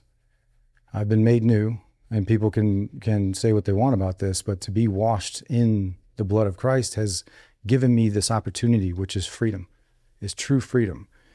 And I can describe this as the instinct in the action. The space is where freedom lies. And you know what else is in there that I'll never rob myself of or let anyone else? Is peace and joy. It's no longer pleasure, it's joy. Like this morning, looking at the sunset, not being able to sleep. I could have been really angry, but it was For clarity, beautiful. we should describe, though, why you can't sleep. Flew We're in in a little last bit more of the Yeah. northern latitude Yeah. up here. Sun went down like, last what night time is it about getting? 10:30. Yeah. We were talking on the phone. It was in the 9 o'clock hour, and you're like, man, I don't know what time it is. I get it gets like that up here. And then you're like, it also sunrise Yeah. around 5 or so. and it's beautiful, Strap the house in. that we have, for the Airbnb. But man, it was just like, whatever. Yeah. Like, okay, I didn't sleep well. What am I going to do? Quit? Yeah. Or be present, be where my feet are. And I got to have a moment, an experience with my wife in the morning as she's doing her reading and her reflection, and to share that space with her and the sunrise. It was just such a beautiful thing, and that's one of the reasons why I'm here. And obviously, and your willingness to allow me to come on the podcast, and I'm very appreciative for you making this happen. But my point is the freedom of between the instinct and the action. The instincts are going to come. The intrusive thoughts are going to come. And that's why Paul tells us to take every thought captive, because it's the hardest thing to do, because they're racing thousands of miles an hour. But I have somewhere to go with it. And when I feel something after a thought, okay, feelings don't drive my life anymore. It's just a gauge. It's a blessing. And then my actions, things look differently now. I act differently. I think differently. I'm a man. And, but I wasn't back then. I was lost. If you don't know where you're going, any road will take you there. That's how I've lived my life up to that 37-year-old mark. And it took true sobriety, which I learned in the rooms of AA. I did. It led me to a true belief, surrender of a powerlessness. Mm-hmm. No longer its weakness. It's an asset, turning it into an asset. And then a surrender of that affliction to a higher power and your life. That's the part that people miss. Like, they're like, yes, I'm going to surrender this affliction to that power, but also my life. And that's what changed. And Ibogaine helped me see that. And I won't advocate for psychedelics at large, but Ibogaine is different. And I've done a lot of different treatment modalities, and the reason that Ibogaine was able to be as effective as it was is because of all those things, and being ready to receive. Because it doesn't matter what you do, if you're not ready to receive it, you're going to go back to doing those other things. And to finish the part that the lying by omission piece was something that, had I gotten away with, I would not be sitting in front of you, Andy. There's no way. There's no way. So coming back from all that, having just overdosed towards the end of that year, mind you, July got the DUI July 8th, July 15th, I'm in Texas. August, September, I get exposed to cocaine, very short-lived, and overdosed. Did you get Narcan to come back? Yep. Yeah. And then, it was a near-death experience, man. I literally saw myself from outside of my body, like coming back and forth. But like, what I saw was, I was disgusted with. I looked at myself and I was like, who is this man? I could no longer rationalize acting the ways I was acting. I don't care how skilled I thought I was. Like, risk is relative, which I do believe that risk can be mitigated with collective and individual experience, but that applied to everything in my life. And that point though, like, they circled the wagons again, the unit. And they were like, Kyle, did they know about the overdose? oh yeah. I'm assuming that was probably a mandatory report by the police. No, it Or was did you just self-report? people that I was working with down there. Not to try to drop a dime on me. They were just like, Kyle needs help. Yeah. And he is. They were doing it in your best interest. Yes, Yeah. absolutely. So thank you to those guys, man. I love you guys. And I know that I'm not connected with a lot of the people that I used to be, but I still care about y'all. And I appreciate everything that you guys have done for me and my family. And, but they circled the wagons again, man. And they were just like, Kyle, what's going on, man? Like, we've tried so many different things. You've tried so many, you've been very vocal with all these things. We know that you're putting in the work. Like, what's missing? And I was like, I don't know. I have to get sober. And I've never gotten sober for anyone else other than, never gotten sober for myself. I've abstained for appearances, for perspective or perceptions, to go back to doing this job. And I need to retire. And it wasn't a given. They could have taken all of that right then. And they said, all right, we're gonna let you carry on with your retirement. I was signing out end of March of 22. And, just did all my clearing and, did all the mandatory Army substance abuse stuff now. That's the thing too. They no longer let this like go outside of the military channels. I got to go more, or no, got to go more after. And that's what I'm about to say is, so now I'm going through the Army substance abuse, and now it's like very military rigid. Everything else, it was like the unit trying to find other creative ways to get me help, but to maybe avoid the bigger military record stuff. So, yeah. And my security clearance, like the personnel security called and said to my direct supervisor, like, we got a flag in Kyle's security clearance. And I'm not there. I'm driving around doing something, I don't know. And my direct supervisor calls me and he's like, Kyle, security just called. They said this flag for a DUI back in July came up. And I had an opportunity right then to come clean. And I let the pause. And then he said, are they talking about the one that you got 2 years ago? And I was like, oh man, they must be.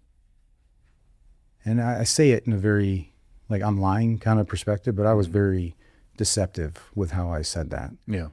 And immediately knew that was wrong, but hung up the phone and went into straight panic, self-preservation mode. But ultimately, I drove to my direct supervisor's house that afternoon, that evening, and told him I came clean. No, that was a DUI that happened before I went down to Texas, and I didn't tell you guys about it. And that's that character defect that there was many, but that was one that was still was there, that had it not happened exactly the way it happened, I wouldn't be here right now. Because I would have gotten away with something. I'd have retired with honor and gotten away with something. So what the unit did, they didn't take my retirement. They let me keep my retirement orders intact, to sign out on terminal leave exactly when I was going to already. Mm-hmm. They administratively moved me from the unit to USASOC, which is Special Operations Unit, Army's Special Operations Command, mm-hmm. right down the street, to retire from there. So I did 2 months at USASOC, and I signed out on terminal leave, and that's how I left the unit. And it's one of those things where my abilities masked a lot of the struggles I was going through. My ability to perform at a very high level at a place where you struggle to be mediocre every day. And my identity was so wrapped up in it. And this is the part where, I don't know if it can't be but it can't be the only piece of your identity. Or if it's the only thing you have, when it goes away, you are absolutely lost and you're never going to replace that. There's nothing else out there like it. I don't think you can operate at those levels without it consuming you to a degree. Yeah. But I think not managing that consumption or not being aware of it is where it gets very, very dangerous. You say it took you 37 years to become a man and get a handle on it. Let's say that had happened. Let's roll back 15 years before that. You were able to perform. I love the way that you said that, perform at a high level at a place where people struggle to be mediocre every day. That is literally the best description I've ever heard of the people that I worked around. Yeah. When people say, it's so humbling, man. When people say, Andy, why do you always say your career is average? I'm like, you don't know the guys I work with. Yeah. And legitimately it was. But if you would have had that realization and awakening 15 years before, what do you think it would have done to your ability to perform at that place?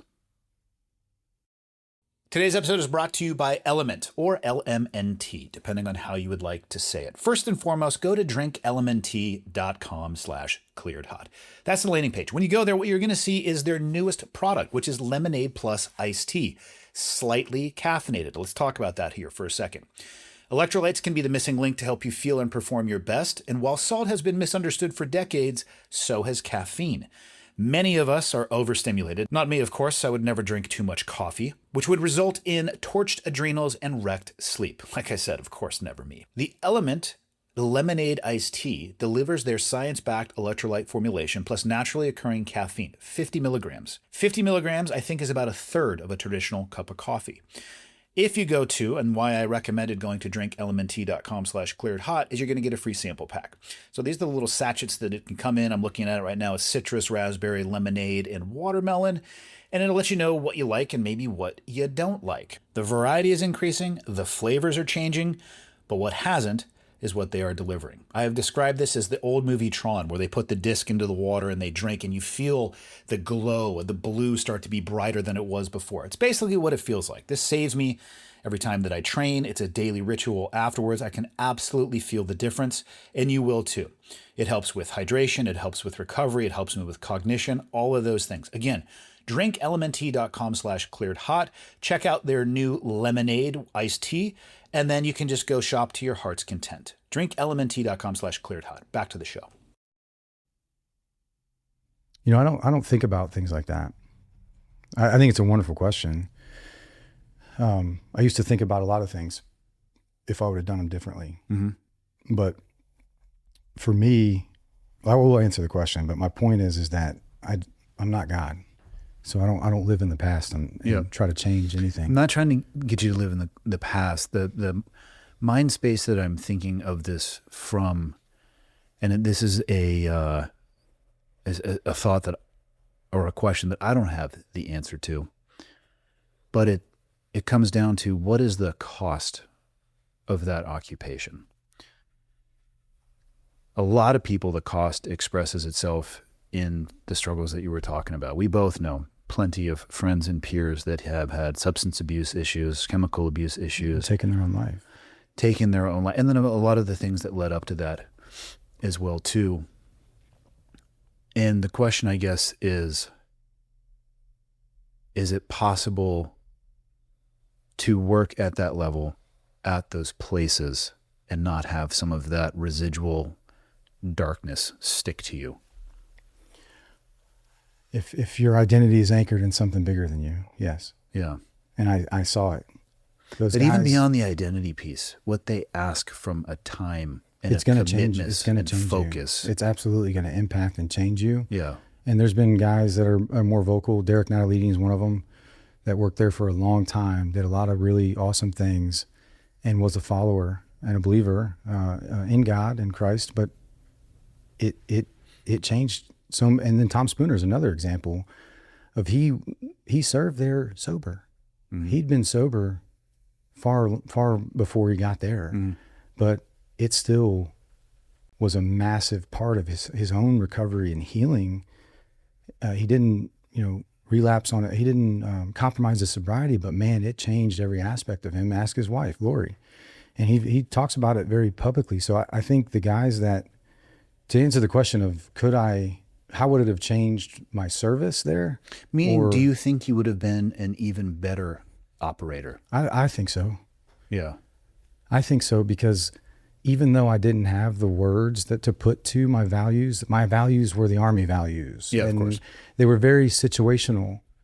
The words were, but the moral injury that would happen over and over, that just compounds and compounds. I was just like, this isn't right. Like, I don't know what's wrong, but I don't feel good about myself. And why? I'm doing what I'm asked to do. I'm seeing the things that I'm being called to be in, and the environments, and intimately taking other human beings' lives over and over. And it's like, well, this is my job. Not everybody can do it. It started to become, for me, about me. I can do it. And that's why the Radisson was such a pivotal point. Because I've thought about that a lot too, is like, why has that lasted or impacted me so much? Mm-hmm. It was very different in the sense of, like, the biggest thing was I thought I was better than I was. So I thought I was more capable, and it exposed me because of the team. Yeah, is great. I am okay if I can be a part of that team. It's such an honor, and I'm going to serve well. And I did, and you could trust me. You didn't have to think about what I was doing. When you went left, I go right. Like, you didn't have to think about that. Mm-hmm. That's the brothers in arms, man. That's the very different than a brotherhood, which we talk about brotherhood a lot, and it's very different.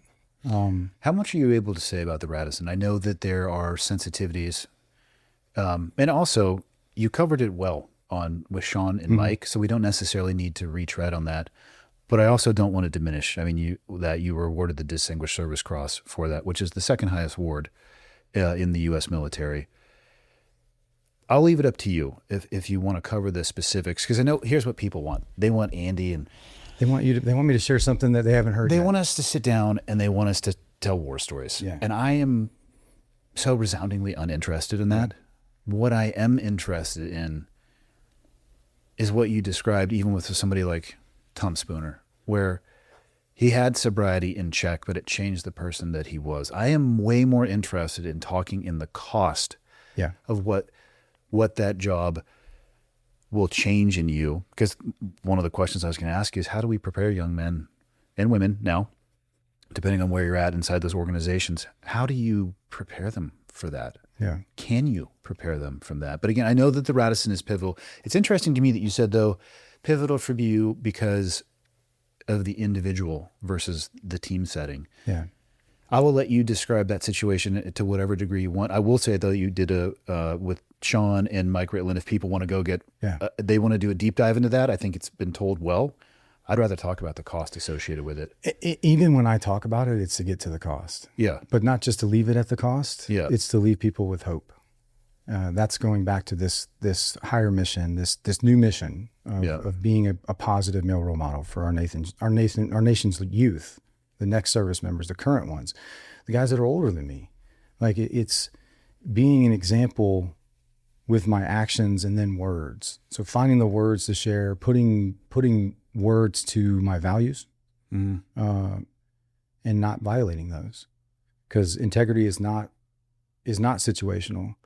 But if you, and that's the human nature side of this, is like, we do things and then it impacts us and we can't make sense of it, but then we keep doing them and then we expect why we're surprised why it's impacting us in a deeper way now, or a more aggressive way.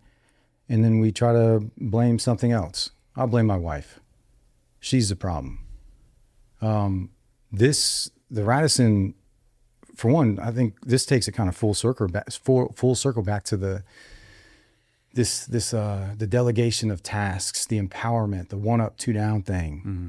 Very clear. I was in the right place at the right time, and I am absolutely the right person because of those organizations that I work for. Mm-hmm. And this inherent nature to protect. It's inside of all of us. And to run towards the sound of the guns. Yeah. And all the things I had done up to that point prepared me for being in the right place at the right time and moving to the sounds of gunfire based on painting a picture real time and what it really was. And this is why I'm so passionate. Our vertical as a company, a training company, is active attack, active shooter response training, because this was a terrorist planned attack, but it was an active attack. It was an active shooter. And it was just, I was on a deployment wearing a suit to an embassy, to the U.S. Embassy, maintaining a relationship so we can hand it off to you guys, your former. Oh, really? Yeah. So we could go. Thank you for that, by the way. So we could, yeah, you're welcome. Good job. Flicking the booger. And it's not that there wasn't work to do there. There was so much work from a counterterrorism perspective because of Al-Qaeda, AQIM, I know. ISIS built back in there. But God, we people went focus on after only Iraq, Afghanistan, Syria. My goodness, Yeah. there are deep, deep pockets in other places. So this attack though, I was lost, man. I didn't want to be there. I was like, my team is going after ISIS. I had just spent a couple months kind of no notice going after ISIS that year. And I was like, let's go. But then I got voluntold, like, we need you to do this one. Yeah.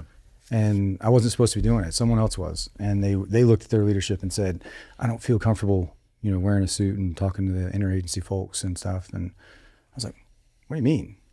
And either way, when that call happened in the morning, it was really early in the morning, I got a phone call from someone that worked at the embassy about an active attack.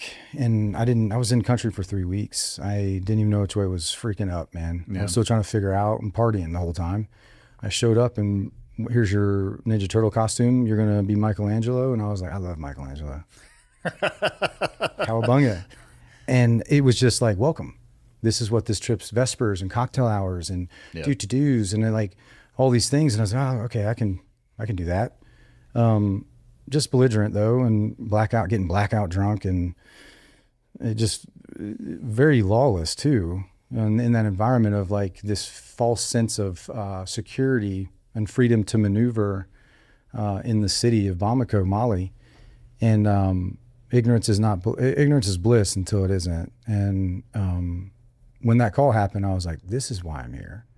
So there was no, like, it was easy for me to like grab my stuff because it was already packed. I was like, let's go. I want you to get me out of here. I want to go be with my team. And our stuff's always packed. Like, regardless of the mission, like our stuff's always packed. So everything that unit had done, and the infantry and 7th Special Forces Group and the Special Forces training and the missions I did with them, everything prepared me to be the protector, to move to the sounds of gunfire, to not ask for permission. I didn't ask a single person if I could go in that hotel. Did I think I had the authority to? I didn't care. I was in the right place at the right time, and I knew that my unit would back me. Mm-hmm. There wasn't a doubt in my mind, not even a split second of doubt. I didn't have to ask them. I just moved. There was no time. It was inherently time sensitive. Yeah. And that's what the unit does, and SEAL Team 6 does, and that's what that's why that organization exists, or those organizations exist. And we kind of lose sight of that sometimes, but we're reminded of it a lot of times too. But I went into this with this, what's a hostage rescue, man? Let me paint the picture. Boom, got my first point. That's my start point. Got a number for American in a room on fire. Like, let's go. To safeguard innocent life, and could care less where the shooters were. A little different than, as I've learned, an appropriate active threat response, direct to the threat. But I applied what I knew up to that point. Yeah. And I was like, well, speed, surprise, bounce of action, surprise being the most important. They have the upper hand. They have the high ground. They have momentum, time. I need to reduce the amount of time, but I also don't know where they are. This is a very confusing hotel. And so I used the side entrance and started clearing, realized that, man, this sucks. I love CQB, man. Operationally training for it, I love it. Not by your onesies. No, but I wasn't by myself. So that's the thing is I want people to be very clear. I said this on Mike's show too. I, in my positions past, had formed a relationship with warriors in that country, because we have to. It's about survival. Yeah. We break bread together. do a lot of drinking together, and occasionally train together. So one of the things, the first couple of weeks, I was like, hey guys, there's a range that I got all kinds of ammo. Y'all want to go shoot? So just starting to build rapport again with those guys. And there was 2 MARSOC guys in the country doing a different mission, and not a kinetic thing, more of like a information thing. And then the regional security officers, the State Department's law enforcement, they're the ones that, should have the ins and outs of any hotels that we put TDY personnel into, as a part of the U.S. Embassy mission. But it was easy. Rally on me. I was the closest to the hotel. They rallied on me. I'm going to check on my next door neighbor, and that's where I got my first start point. Those other guys are gathering information because they're in country for a lot longer than me. Mm-hmm. I mean, the State Department guys live there for years. The MARSOC dudes rotate in there every year for 6 months at a time. So they have built a ton of rapport based on their mission, but we'd never worked together in CQB and none of that. And I was just like, well, force multiply. That's what, build a team on the fly. And I think doing those small unit exchanges, I tell this to law enforcement, I'm like, a true tactician, for one, lets the situation, mission, environment tell them the technique to use as the situation's evolving. You won't see it if you're so focused on here. But the force multiplication, being a special forces guy, training partner forces, and all the small unit exchanges I've done with the other tier 1 units across the world in the unit, like all those things were preparing me for this moment. And how long would you say from when the event kicked off to when you made entry? How much time it maybe expired? 45 minutes. Okay. And it's probably 3/4 of a mile from where I lived. So, and that's the part that ate me up, man. Like I felt like I could have got in a little sooner and I could have saved one more person. But, I let that, I let a lot of things, I didn't let anything consume me. It did consume me. Like I didn't get a chance to prepare my mind, body, and spirit for the mission, for violence. I'm a very violent person, or can be. It's controlled now. Think of meekness as harnessed power. That's what Christ was, and that's what I want to be. And it's power under control. I'm capable of extreme violence. I choose peace. And the only way I say that is if I keep sharpening those skills, like we talk with jujitsu, like getting back into that, and something I could do with my daughter, and all these things, like the shooting piece. I have not let the gas off. I'm a better shooter now than I've ever been, and that's huge because I have to pay for every round I shoot. Yeah, like it is expensive, but it's worth it because it's a different line item.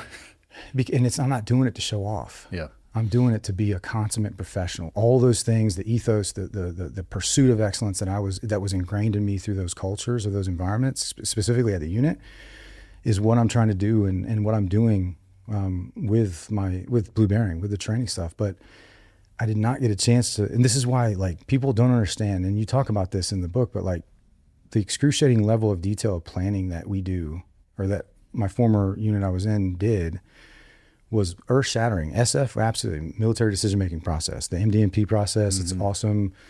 Like the ODA, how it's constructed is just such a capable force-multiplying force that you could put down anywhere.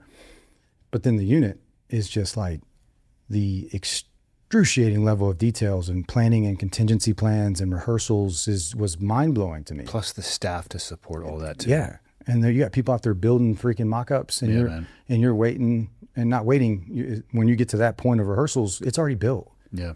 And it's not like, oh, look at us, we're pampered. No, we are good stewards of every resource that this government gives us, or my former self. And that's what people don't understand. We pick up every round we shoot, every brass casing we pick up. Like, it's a lot, but we're good stewards of it, man, and resourced appropriately. But in this case, like, I did not get to plan for this. I did not get to practice any contingencies, rehearsals with my ad hoc team. It's building a team on the fly and reacting. And that's what it was, reacting and trying to take back control of what I could with my presence, and staying hard to kill. Like, I can't save anybody from this threshold, man. I got to get in the room. Yeah. And I also got to breach the door, and I got to be the point man. And not all the time. My point is that having never trained with those guys It was very, Pickup basketball. yeah, exactly. Awesome dudes. Love those guys. Yeah. And I could not have been, we couldn't have done what we did had we all not been the right people. But it was not a solo op. What's being misconstrued across the world is that this was a solo hostage rescue, and I was deployed by myself. And that really comes into play after, because I suffered in silence by myself. And it, you know, the actions on, longest day of my life, saw things that I didn't know why they impacted me, but dressed like you are, death. It was new. I hadn't experienced those environments. There's kind of a ritual, even like you're talking about at those units. I always used to put my gear on the same way and in the same order, and I would take it off the same way. There's a process. And care for my gear. I load my gun the same exact way every And time. magazines are always. I know every ounce of my gear, and it helped me. I guess if it, using the analogy of packing a parachute, it helps you pack your mind. Yep. Yeah, it's a process of visualization that now you're doing it. I've never been exposed. What you're talking about. That is fascinating. Think about the unknown floor plan. Even that alone, you want to get me excited. Yeah. Give me a team of us, and give us a target that's set up, role players or paper. I don't care. Yeah. Unknown floor plan, no intel other than the mission, the why. Why are we going into this building and structure? It has to be answered. Yeah. And then we can adjust our tactics appropriately. But we pivot based on simplifying the chaos because of the fight, flight, or freeze response that to survive works the back brain. The back brain shuts down the front. And this is me like primitively talking about it, but to do one of those three things, that's why little things become harder. That's why you get tunnel visioned. That's why you can't hear, you can't speak the way you normally do. You get clumsy. You don't see things the way that they could be seen. But what happens through experience, through exposure, through good training and operational challenges, it becomes a problem solving. The back of the brain no longer shuts down the front. Everything slows down, and you start to be like, do, problem solving. You're a puzzle master. And people are like, how do you see so much? I'm like, because I know what to look for. I know how to safeguard my bandwidth in this space. I'm not looking at people's eyes. No, you're because they're super deceiving. You're the puzzle master. I'm looking at yours right now, and I'm like, what is he looking at? No, never once did hands. So something at the ends of your hands can kill you right away. I was gonna say I've never once looked at a target's eyes. No, and still to this day, I catch myself. It's hands first on any unknown area. It's always hands. I tell people two things in a course with us. Like in any 3-day experience with us, man, like we want you to walk away every day with a tangible thing to take away, and we write it down. We don't leave until we capture that thing. We hope you get to that thing, but from that day. So by the end of the training, 3 days is where our course is. You have 3 things and probably a few more, but written. And we compile all this with instructor feedback, your scores on certain scoreable events, and then we send it to you.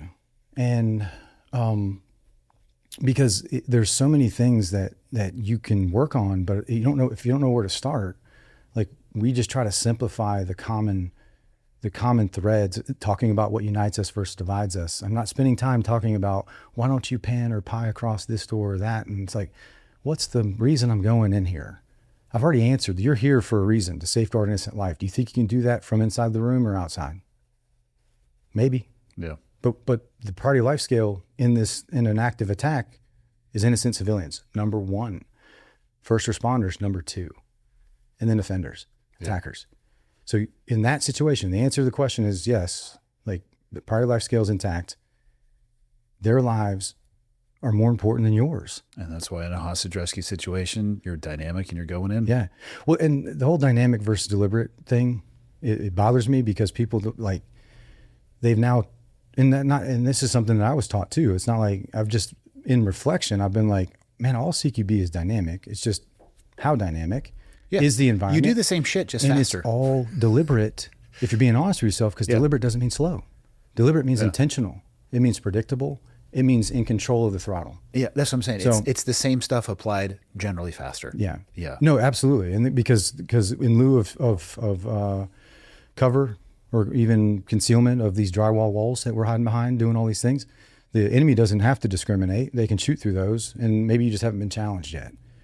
And you're like, we have to do this. When someone tells me, a tactical team tells me, we have to do this a certain way, I'm like, guys, you don't have to do anything. What's the mission? That's what you have. What's the no-fail mission? And what's happening across our country is that you have SWAT teams, and this is a broad statement, that are being challenged in their operational environments with high-risk search warrants and arrest warrants, and then occasional, domestic that turns into a hostage situation that negotiations fail. They do a crisis entry, but they don't train. They don't train to the no-fail mission. They train to the operational mission because they're more operational than they are training. Whereas where we worked, we were more training than operational. For sure. Like if you look at the bigger numbers, like we trained way more than we did operations versus law orders of enforcement. magnitude. Yeah. And and this isn't me being like, oh, law enforcement, what's wrong with you? No, I'm here to help. But the two things that you can do, law enforcement, private citizen, to take ownership of our environments everywhere we go, like you mentioned, as you walk around, look at hands, make a game out of it. Just don't bring your hands up, because then it becomes like what are you doing? You might get arrested. So, and read doors. Man, that's the biggest thing, is like, be a gentleman. The breacher's a gentleman. That's why the breacher goes in last, unless there's a half arm's distance gap, because he's got to progressively breach, 1-handed, 2 to kick, to tools, to shotguns, to explosives, all the things, whatever resources you have. But my point is that it's not an absolute, it's a rule of thumb. But be a gentleman. Open the door for your wife. Pull and hold, stack left. She never digs her corner though. And you're like, dang, she really doesn't. Dang it. She just walks into the center of the room. Yeah. With like, no regard. Like she's not checking any She's fucking not being angles. predictable. Yeah. Actually, she's not. She, not to get off track, my wife is hilarious. If an intelligence agency were to view her specifically on her drive home, they would think she is a highly trained intelligence asset, because she finds yeah, she takes a fucking SDR every day on the way home, and she doesn't mean to. She's like, do. That is exactly. So we have Life 360, and I'll be looking at him like, and I'll call her, why are you over there? Oh, I missed the turn, so now I'm just kind of going where the road leads. Yeah. If an agency, they'd be like, son of a bitch. Yeah. We have found the most trained never once has she gone home. We haven't moved, by the way, and she's just, I'm like, whatever. Yeah, every time. Open the door for her, doesn't clear a single corner for me. But like reading doors, man, it's such if you want to increase your ability to process a tactical, a close quarters battle environment, remember, there's a battle, it's a battle for morality. So understand, it's either a corner fed entry or a center fed. How do we determine those? There's a human sized void to one side beyond that threshold, corner fed. If there's a human sized void to both sides beyond that threshold, center fed. Yeah. Why does that matter? For strong wall teams, it doesn't, but ask a strong wall team how they strong wall a corner fed room. And I haven't seen it done yet. Yeah. So they do points of domination. They just don't want to say it. They just don't go all the way to the corners. And what we teach is you don't have to. The room, once you open the door, you're processing the same things. Whether you take and make the L, making an L is important. Yep. If there's dead space in the room, which is a void, a human-sized void in depth of the room, the center of the room. Mm-hmm. I just try to simplify it. And I don't speak from this like, why is this so hard? It's just like, my job is to simplify these environments because the enemy, the unknown floor plans, like, and then the ability to train everywhere you go, instead of being like, well, we don't get the resources, man, read doors. Yeah. Like you're on a patrol, partner zones, like you get to do a building search. They get access to places that none of us do. All the time. All the time. And when safe and when appropriate, it takes one to set a precedence from within. Let's clear this building now. Again, after we've did this building search safely, because it could just be a building search that turns into a close quarters battle. Morality. Remember, there's something in there, something that doesn't want us there, but we want to be there. So we got to take it. You know, when it transitions to CQB, I just try to simplify it as much as I can. But reading doors is such a useful tool. You know. What am I looking at? Hinges, is it recessed knob? Why am I looking at those? Is it a pull or push? Which way does it go, towards me or away from me? How do I set up? Spoiler, people, if you can see the hinges, it comes towards you. Yeah. But not to be confused with like alcoves. You see that in schools a lot, where even though it's recessed, It's what I mean by recessed is the casing, the threshold. Yeah. Like it's not flush with the wall that it's put in on. And that helps you increase your ability. People talk about CQB IQ and the art side of it and all that. It's problem solving. But the IQ piece, I think, comes from knowing what to look for, because because all these other weapons handling skills, all the stuff that we do on the range has to be done ad nauseum. So everything else, because guys don't get to do live fire CQB. I did that every day. Yeah.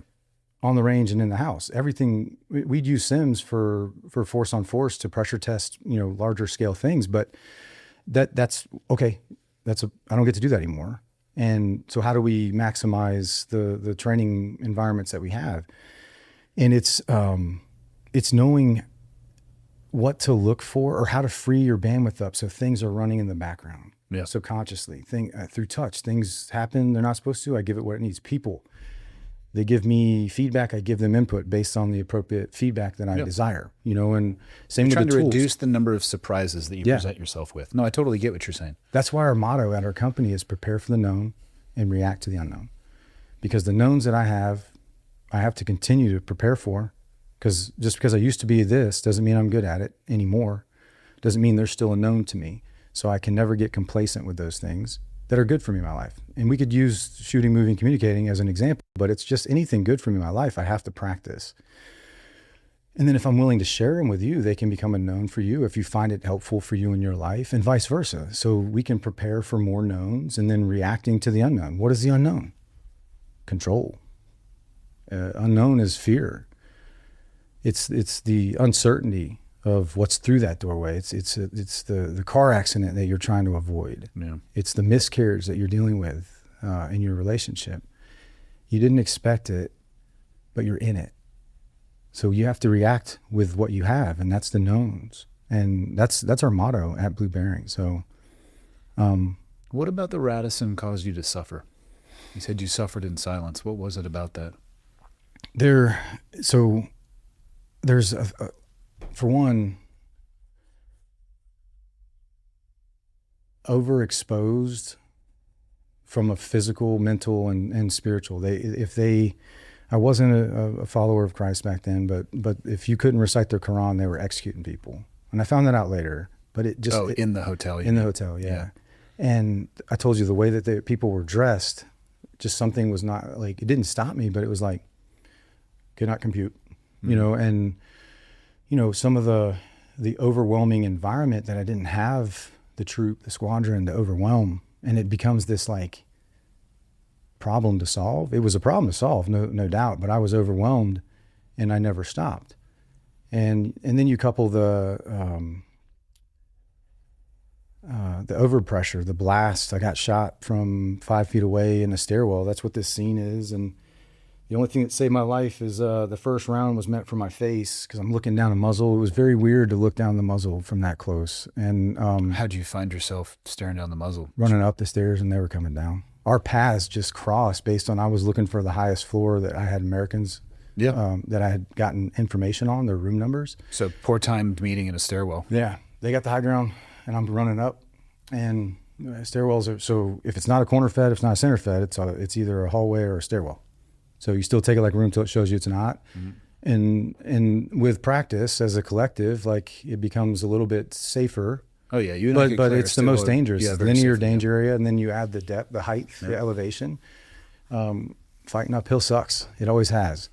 And they got the drop on me, trying to turn and do that pivot to clear the landing above me, like I've done so many times. But as I'm stepping across from the outside to the inside track, like I'm turning and I see these guys and I look, and that's when that first round I look down the muzzle and he cracks that thing off, and now I'm blacked out, like smacked up against the wall, and I'm shooting because I come right back to, and I'm engaging rounds that are missing. And I didn't talk about that for a long time. So was it the concussive blast that rocked you? Yeah. What was it, AK? AK. Okay. Like a shorty. Because that's pushing some gas out there. Yeah. And it was pretty close, man. Like just relative, through, lateral separation and vertical, but like really close. And I only know that first round because I couldn't make sense of why that didn't kill me. didn't stop fighting, but I missed several rounds, and that I don't miss. Like that's the part where it's like you should be ashamed of yourself. I know, but I know we joke around about I'm it, joking, but it's like, if I can't account for a shot, I don't need to do this job. Like everything, that's one we get way paid to not take the shot. Sure, that's one way to look at it. Another way to look at it is a guy had an AK shoved in your face, and you were doing the best that you could. And I was, and there is grace for this, and but suffering in silence. I didn't want to share that with anybody because I thought they would look at me differently. But let's be clear though too.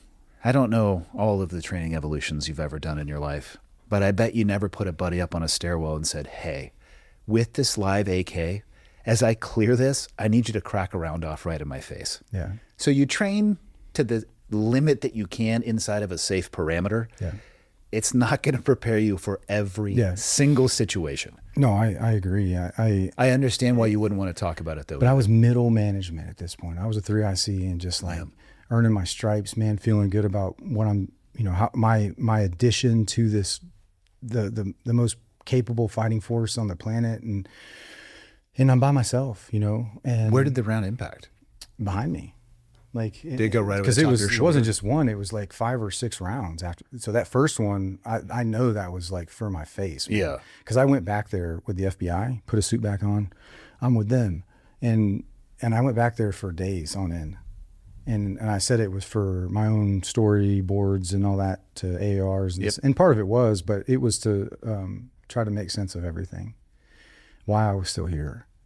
And that, I have a photo that I've shared on Sean's show, and that railing, that's a photo I took from my perspective and from the shooter's perspective. And that's the only thing that makes sense from a science perspective. But I think Pulp Fiction, like Samuel L. comes out of the bathroom. I actually was thinking of that as you were telling this. Every other round after that, I was just like, pow, pow, pow. And it's this concrete stairwell, fire evacuation stairwell. And it's just, they're just popping all around me. And then, I'm also stumbling while I'm now returning fire. And then I just saw red. Now I'm down on the landing, and I yell at these guys, like scream. I used to cuss a lot.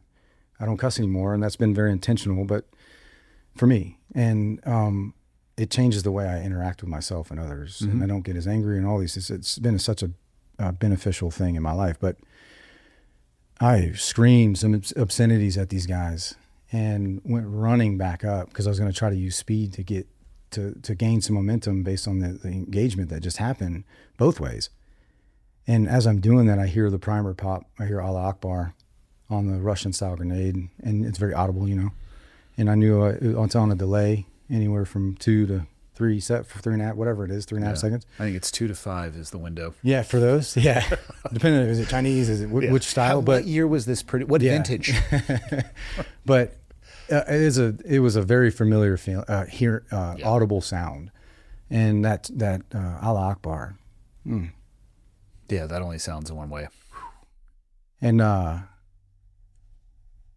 jumped down the stairs to the next landing. I dove over the railing, and to get out of the frag zone, and I just ate the overpressure in that stairwell, but none of the frag hit me. And I at that point, man, I was like, dude, I need help. Like this is something I got to find a way to come around from the top. I got to lock them down from right here while we do this. I need as many people as we can. And at that point, this is pretty early. After I got the first person out of that room on fire, got him to safety, I almost died doing that. And that was a big thing I took back, and like training in a fire rescue environment, like with the best in the country, the FDNY rescue guys. Oh, you're talking from smoke inhalation? Like learning how to work in and around a fire environment to rescue, and manipulating the fire, to create windows for rescue. Dude. And I didn't have that at training. Yeah. But I took that back, and not just me, but like Pat Payne, the op he was on, he also came back and was, that was a big proponent to bringing those guys in and training with them. The early on, 0 rounds fired on this. I was there for the initial invasion of Iraq, and it was like the 3rd place we went when we got into Baghdad, and the building started on fire. Yeah. We continued clearing up to the second deck. I don't know. That's a floor for everybody else. Second floor, deck, whatever. I don't know how we got down off of that. I have never seen visibility disappear. Mm-hmm. By the time we got to the first floor, I could barely breathe. And I'm not alone in saying this. Yeah. We're like, everybody's rushing out, get a head count. I don't even know what the hell we would have done had You went any further. if we had been if we had had somebody missing in there. I mean, obviously we would have done everything we could have. 0 times did I ever put that or was involved in a training scenario where that was the case. You want to talk? I couldn't. It was unbelievable, and the velocity that the visibility disappeared, and I'm talking the darkest, blackest smoke just.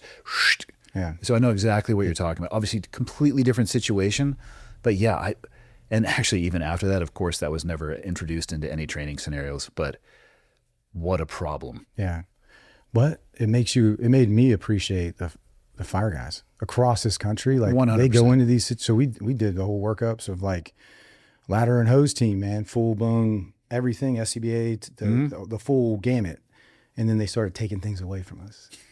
And now it's like to learn how to operate with what we normally would have. Yeah. Not that we don't have, SCBAs and stuff, but it's like, what good is a tool if it's not there when you need it? Yeah, You got what you got, and you may not learn. yeah. You learn through proper training, and they've really refined this through their operational experiences of trying to save life. And you end up making the fire worse potentially, but for that moment, you can vent it to lift to get to, and there's good air down there. That's where, like, if you ever see me with a photo, I got an American Eagle on my arm and I got a bunch of black soot. I'm not huffing paint.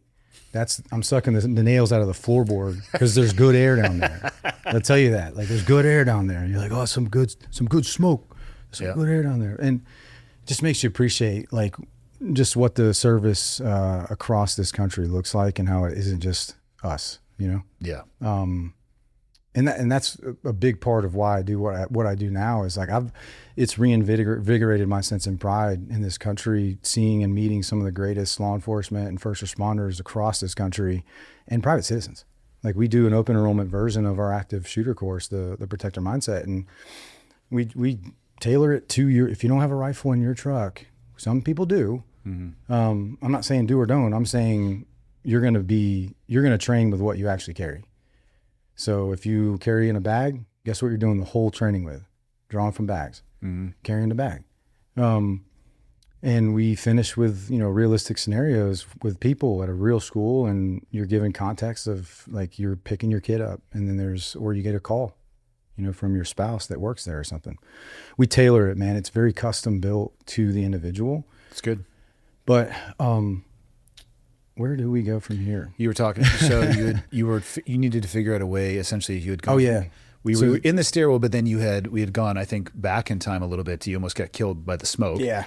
I think some of that training, the most important part of it drop, and roll, man. Well, is showing you the risk. Yeah, I didn't even think about it when we were running in there like idiots. I went to go dig my corner, and I'm like, oh my God, I can't breathe. I can't see. Now I'm on the ground. Now I'm like, I can't get any lower. Yeah, and I don't know where this dude's at. This American. Yeah, I know he's in here. I know that he was under one of the banquet tables hiding, and they were shooting over top of him, was the last information that we got. I didn't know where. So, and I couldn't even figure out where the front door I just came in was. I had only gone like maybe 15 feet into the room. And luckily I did stay no more than arm's distance off the wall that I came in on. And I was able to trace that wall back with a little bit of vertigo, or whatever that would be called, of like, I think so. Which way's up? Yeah, vertigo. Yeah. And I can't breathe. And if I keep going, I was going to die. And it was very clear to me in that moment. So I was able to find that wall and work my way back to the door, and then got him on the phone directly, because we were talking through the Marine security guard detail, the post one. And he was talking to them and then relayed to us, and got him on the phone directly, and was able, at that point, which I didn't know, we vented it. I kicked the doors in, it vented it. And then, 45 seconds to a minute, like, it's lifting a bit. Mm-hmm. So when I went back in with more direction of where he was at, knowing that I'm coming in, that voice you hear is me, that white light, I'll be shining my white light really low. I'm going to move to the right.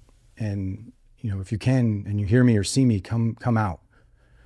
I was able to get him, and man, the will to survive is so powerful, man. And like, he just looked like he was hanging on to like near death, and Probably because he was. yeah.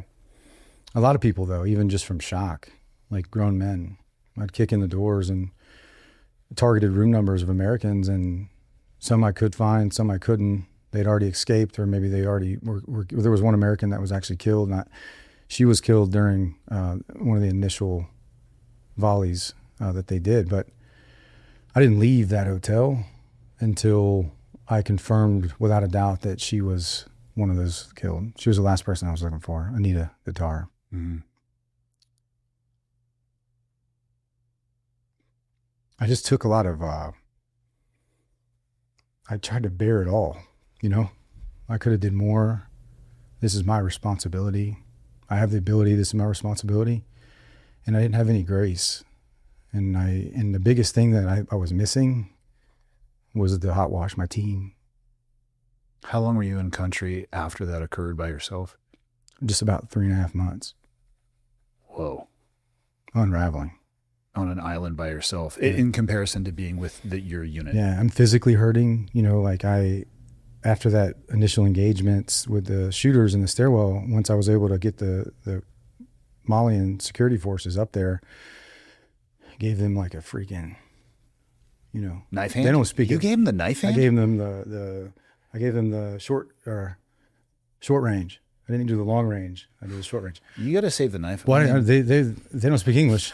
And I was like, I don't speak French, dude, or whatever else. Knife hand doesn't matter. This is your country, and like, damn, you got to use the knife hand for real? Yeah. That's rare air. Yeah. But I was able to clear out the rest of that wing that, once I locked the shooters into that spot, but I didn't know if they were able to escape from the top because I didn't know how they got there. I'd assume they got there coming up from that stairwell, but who knows? There were so many stairwells, and there was parts of the hotel that weren't even on the emergency exit plan, just that had been additions. In this addition, our paths crossed only because of God, man, because I tried to move up to a stairwell that was, so I'd use the room numbers. They should be matched as you move up the levels. This was a 7-story hotel. Mm-hmm. And I was like, all right, well, instead of just running up a stairwell, I'm going to take the path I took, already as I come back in, but then room numbers, I'm looking for rooms 5, 61, 62, and 63. That's the highest floor. Then I'm going to work my way down. So I wanted to find the closest stairwell to those wings. I looked at the lower numbers, found that stairwell, went all the way up to the 5th floor, couldn't get in because of the crash bar being on the other side, didn't have any mechanical breaching tools, couldn't pry that door, pull door, couldn't pry it open. Fire rated door, and so that I went down a floor to where I could get back in to the main part of the hotel, the hallway there, or one of the hallways. And then I worked my way down a wing that led to another stairwell, and that's where I ran into them. But that wing only went to 4th floor, which I didn't realize until I took a step back and was like, they had to come from the bottom. They're trapped at some point unless they can get through. There was like apartment condos where, whatever contractors were living in on that 4th floor of that part of the wing. Or that wing of the hotel. But anyways, I cleared, I kicked in a ton of doors, but that I no longer, at that point, I'm like, let me, cause one person pops out of the door in that hallway and is like, and I'm like, hey, hurry. and I'm like, and I run, I'm like, hey, hands, yelling hands at them. And then they close the door on me and I boot that thing in and I go in. And it was just an innocent bystander, didn't speak a lick of English, don't know what country they're from. And I was like, okay, what am I just going to leave them here? What do I do? Now I have all these Malian security forces that have came in. I was like, let's get them out. And so I just was like, all right, I'm going to stay right here because there's like alcoves And I started clearing room to room till I gathered pods of people and then usher them out with more, security forces that were coming in. Man, you couldn't tell who was who in the zoo. Like, what is going on? Like, who are you? Who are you? Everybody's got guns and AKs and they're all on fire. And you're just like, what is going on? The hotel's on fire. Their guns are on fire. Fingers are on the trigger. And I was like, oh my God, I'm going to get shot from one of them. That's when things, like, I actually became, every time I re-entered the hotel, I was like, oh God, deconfliction, is a very real thing in an active attack response. It's going to happen. Others are coming. You don't get to control if you're off duty and you feel called to respond. Like, you have to increase your, through FFI or friendly force identification, and deconfliction is huge. And so we hammer that in our courses. But so I get out, and I pull my kit off, and I had one of the MARSOC dudes. I was like, hey man, got to be bleeding out from the inside, because I just threw up. My teeth were just loose they felt so loose, and like the taste in my mouth. This is after everything was said and done. No, this is this is after that engagement, cleared that wing. Got you. Okay. Came out because I wanted to get on the phone. Yeah. That's the first time I called my command. Once I got outside, I called my command before I had him check me out and said, hey, this is going on. They're like, roger that. We know. What do you need? I said, I need my boys. I don't know if I can finish this. And they were like, okay. And so the guys back in the States are, mustering up, but then the neighboring country, there's a tier 1 French element that we worked with. And there was one of my old teammates embedded with them, and they were on their way. So man, I was like, oh dude, the end is coming, and I didn't just want to sit like a lump on a log, but I was hurting physically and sensitive to light already, because it's really dark in the inside, smoky, come out. And I was like, I don't know if it's because of that transition, but also my head hurts. I've been bopped a lot. Mm-hmm. And I'm like, this is bad, concussion wise. And I had him look at me, because like, I feel nauseous. And I think maybe I don't know how I didn't get hit by frag or shot or bullets, and, so I just had him took my shirt off. They just do a sweep. Like, look at me. And, I was good. I threw my stuff back on and was like, roger that. Went back in and started moving, went back to check on the barricade situation now. Some other things had unfolded, but at the end of the day, they did not kill another innocent person once I was able to encounter them in the stairwell. It just didn't end that quickly. But fast forward, around 12:30, so around noon-ish, I knew that the French troop was flying in, C-130, and I was starting to prep, like, let's link up out here, mm-hmm. and I'm gonna do a mad minute, and like, let's go. They roll up, and I'm like, hey, anybody speak English? And they're like, no, and I was like, hey. I was so grateful they were there, man. Yeah. I was not like, let's go. I was just like, thank you guys so much, man. But I got a lot of information I want to share. So found one that did speak English, but then I was like, have you seen so-and-so? My teammate, is he with you? I heard he's going to be with you. And man, when I saw him, it was like, that's my boy. Yeah. How many terrorists? And then I found one that spoke English, but yeah.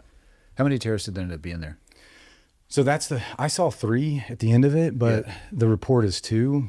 I only say 3 because there was the top of that staircase, the storage closets where it actually ended up like finishing. But then right off of that was another room, and there was another guy in fatigues that looked exactly like them that was dead. And I have no idea where he would have came from. Interesting. So obviously people talk about the fog of war, and I only have my perspective. So I've been very public with sharing this, not that it wasn't solo op. Like, it was like a true testament of being able to be empowered, mm-hmm. to make decisions, like from the experiences and the organization that I worked with or for. And that was a big one, man, because there was the seeds of doubt just were getting layered in. You don't have the authorities. You guys don't this.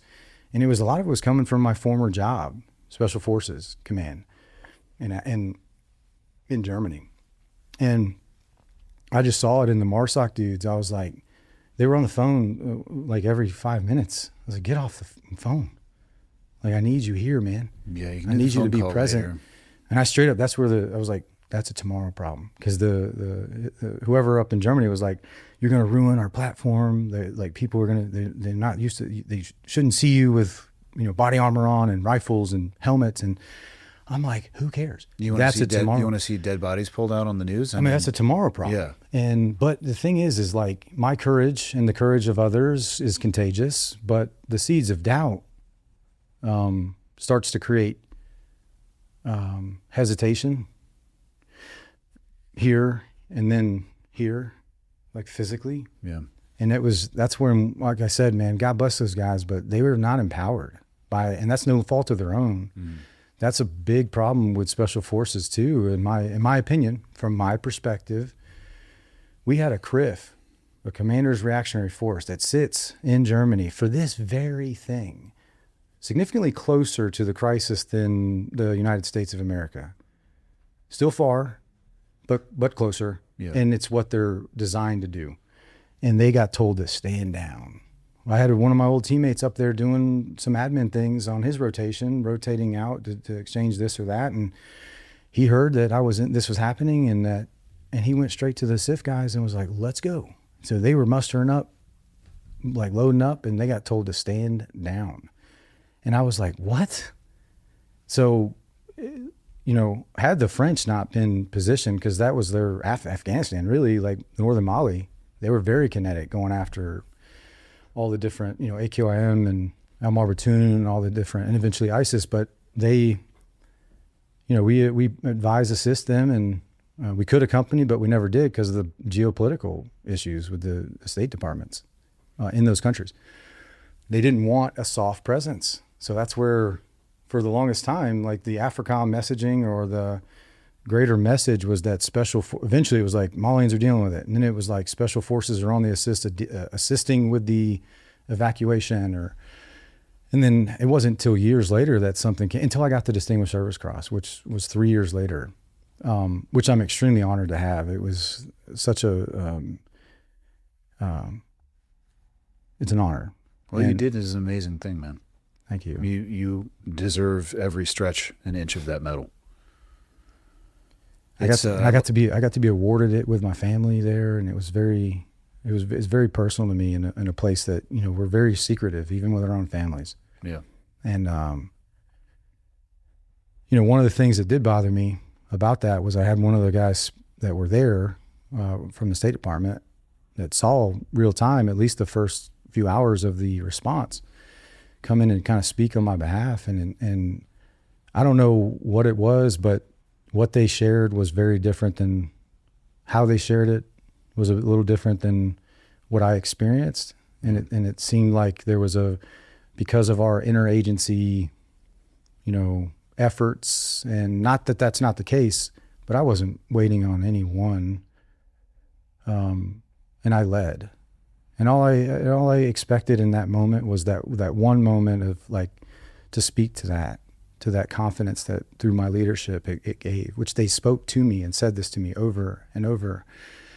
And then years later, narratives were written and very publicly, because it was a massive success. And it, from a interagency cooperation and evacuation and response at the greater, the greater side of it. But at the end of the day, like the actions of a few is what allowed that to be possible. And it was kind of off-putting. I get that, but it doesn't matter. But it is perspective, though. Like, yeah. I have my perspective, and I was like I didn't share this story until I shared it with Sean. So, no other person's narrative, State Department, whoever, changes the actions that you took, man. So I get how it could be off-putting, but I also that's why I've been, I was vocal with Mike about this, is like, because people take things and they take liberties with them. And there's so many things that say solo Delta Force operator, I think saves 170 people. I think what they mean is that you were the only, not by yourself, but the only guy from CAG that was there. I think that's what they mean. That's what being gracious, that when I read that, that's what I read. Yeah. And I don't want to take away their actions at all, but I can only speak to my experiences, and that's what I've done. And it's not to the tomorrow problem thing, the empowerment thing. That was a very real thing that we both had to deal with in that moment. And I'm like, as the leader of this ad hoc team, I'm like, like, look at me. I'm the captain now. No, it was a joke, but sorry. It's a good joke. Yeah. What are you talking about? So it's just, God bless those dudes, man. And I, sadly, and I don't know if it's something, this is going to unpackage a few things, but I told you they rotate, the MARSOC dudes, they rotate into that platform because of the mission to build rapport, continue to maintain it. They have a lot of the same guys going in every year, or year and a half, whatever the rotation cycle is, but they have ground knowledge, they have the relationships and all those things. Well, after that, when I did go back home, I got really close through that trip with one of them specifically, Mario, and he was a warrior and is, but he was struggling too, and we were both struggling in our own ways. And he was preparing to go back over there. And I was like, man, and I'm on the phone with him talking off the ledge. And I was like, whatever you do, man, like, just tell them that you can't. Like, don't go back over there. I wouldn't right now. There's some more healing that we got to do. And, I found out later that he did. And he was go back over, or did he tell them that he... No, he went back over. Okay. He went back over, and he was a part of the... that situation where they killed the special forces guy, Logan Melgar. That was in the same house that I was assigned to by myself. A team of guys lived there, special forces and SEAL Team 6 guy. Yeah. Excuse me. And I don't know those guys. All I know is that place is a breeding ground for idle hands and bad decisions. And I'm not trying to take anything away from or justify anything that happened, or I'm not try to make familiar with the details of it either. Either way, from what I understand, hazing gone critically wrong, and almost it had to be personal. I've heard some like deeper, a trained guy, deeper, like in darker jiu-jitsu stuff. Well, I've heard some deeper, darker stuff aligning with the potential reasons or motivations behind it, but I have no confirmation of it, so I'll just leave it at conjecture. At the end of the day, somebody who shouldn't have lost their life did. Absolutely. And it's tragic. And Mario was one of the responders into the Radisson Blu hotel attack with me, and then he went to jail. Yeah. And the award that he was given, the Silver Star, was taken from him, was never awarded. I was going to say, I've never heard of that. But it was never awarded, and I don't know if it's ever going to be. But that's the thing, is that award, he deserves that award from his actions, because that's what Valor Awards are for. Correct. And that's not me justifying anything that happened after that. No, there's two different situations. But I can speak, and I did speak, and I wrote character and witness statements on behalf, from my perspective of his actions, and above and beyond, selfless, in a grand scale. If we don't, like when I got awarded that, I was the fourth guy in the unit to be awarded the Distinguished Service Cross since 1978. And it's not a matter of like their valorous acts are there. It's just the scrutiny of what gets put in for one of those, is extremely as real as it should be. It has to be, so it maintains what it is. Yep. Yeah. And it's so it's something that and I haven't talked to him since then. And is he still in jail? I don't know. But I hope that him and I can reconnect, and that he's not alone. I'm with you, and everything everything can be made. Everything will be used for our good and God's glory. If we're being honest, even the suffering, the tragedies, the trials, to endure. But to endure for what? Because I think to build endurance, right? If endurance doesn't connect to hope, it's misery. So it needs to connect to hope. And that's what I'm doing, man. I'm trying to bring hope through my examples, not trying to tell you what you need to do. I'm trying to live a life worth following. And Just talking about your experiences, is it getting easier for you as you get reps under your belt? Yeah. Go ahead. When I get to, feeling, to be able to feel is such a great gift. I know you're like, what do you mean? You know exactly. No, what I mean. know exactly what you mean. But some people listening might be like, these guys are just like brainwashed, or they're just shell shocked, And it's like, there's aspects of like prolonged exposure to these environments that the compartmentalization is a tool, but it's a tool you have to be able to unpackage safely. The bill of sale is due on that tool. It's coming at some point in time. Yeah. But talking about it has gotten easier, and every time I do, whether it's a public speaking, because I'll do public speaking for law enforcement predominantly. I did one corporate thing, and I was like, this is not for me. Thank you for the opportunity, because I just felt like everything I was saying was, people were coming up to me after and were like, man, I hope you get the help you need. I'm like, thank you. But that's not, I don't leave things with like, I need help. It's like, no. That is interesting feedback after a public presentation. I think if people are coming up to you saying, I hope you get the help you need. Yeah. I was like, well, I need to see the slide deck you talked to. I've refined it a bit too. But it is like, maybe that eventually will be a part of, this mission at some point. But I just realized that you can't put a dollar and cents on the impact that we can have. Yeah. And I'm better served right now speaking to the warrior class and the protectors, right? So the private citizens that hear this messages too, because I want guys and gals to just, for one, to protect innocence, but also to truly protect the mind, the body, the spirit. It starts here. If I don't protect what I consume, the people I interact with, the way that I interact with them, am I really a protector? Physically, my kids knew that I would put myself in great harm's way. I'd put my life on, and trade my life for theirs. Now, there's times through my fatherhood where belligerently drunk, could I have done that? Straight up abandoning them, leaving their mother, because it wasn't an issue with y'all, it was me and her. So indirectly traumatizing them, and then directly to try to make her pay. So there's parts of that story that it's like, no, I wasn't actually doing the things that I'm preaching now, but that doesn't matter, because that's how I was showing up. This is who I am now. So, because when I walk into the room at that Airbnb, when we go back, what does my youngest daughter do when I walk in the room? That's how I gauge, am I providing them? Am I protecting their mind, their spirit, their heart? And that's what matters most to me is intentionality and tone. Like I don't raise my voice anymore. I told you I don't cuss anymore. I started doing that with burpees per cuss word, and that was fun.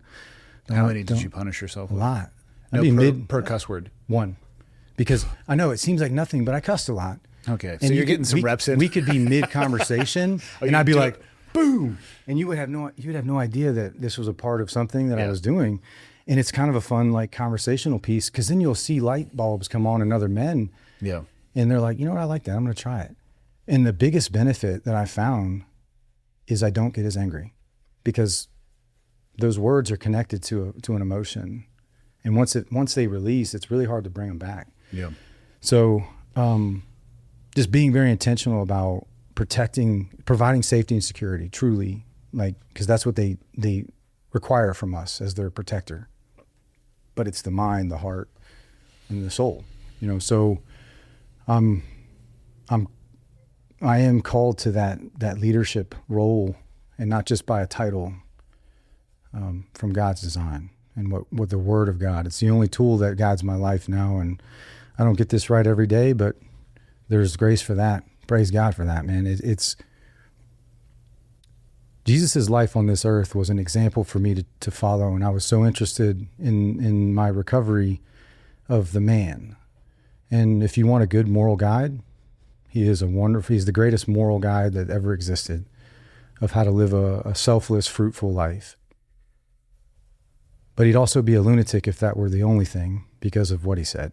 I am the way, I am the light, I am the truth. The only way to the Father is through me. And I believe that. He's more than just a moral guide. C.S. Lewis described that in Mere Christianity, and it just makes so much sense to me, and that's what I choose to chase, because I needed a man every day of my life that my father wasn't. And I have that now. And I don't just have that. I have my Heavenly Father. I have Jesus to walk with, and the Holy Spirit to fill my voids instead of with other things. And all the things get easier. Sobriety's gotten so much easier, but I don't travel alone. Mm-hmm. I don't stay in hotels by myself, because there's a chance. Because of the human condition and the world, culture, society.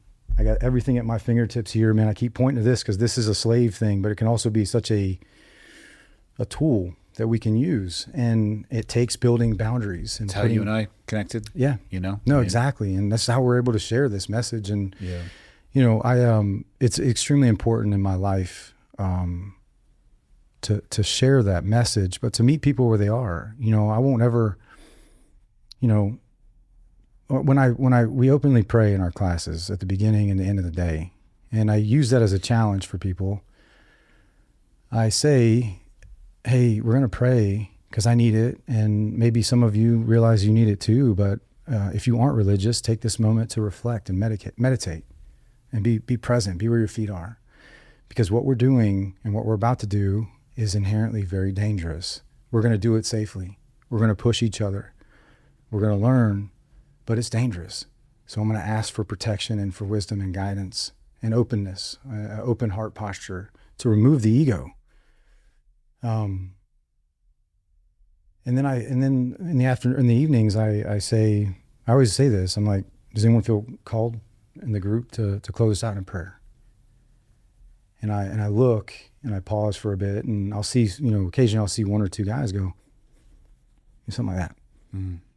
And I don't call them out. I just say, guys, if you felt that little small, still voice or the tug on your heart, and when I said that, I challenge you to go back and think about where that originated, and that you cannot mess this up.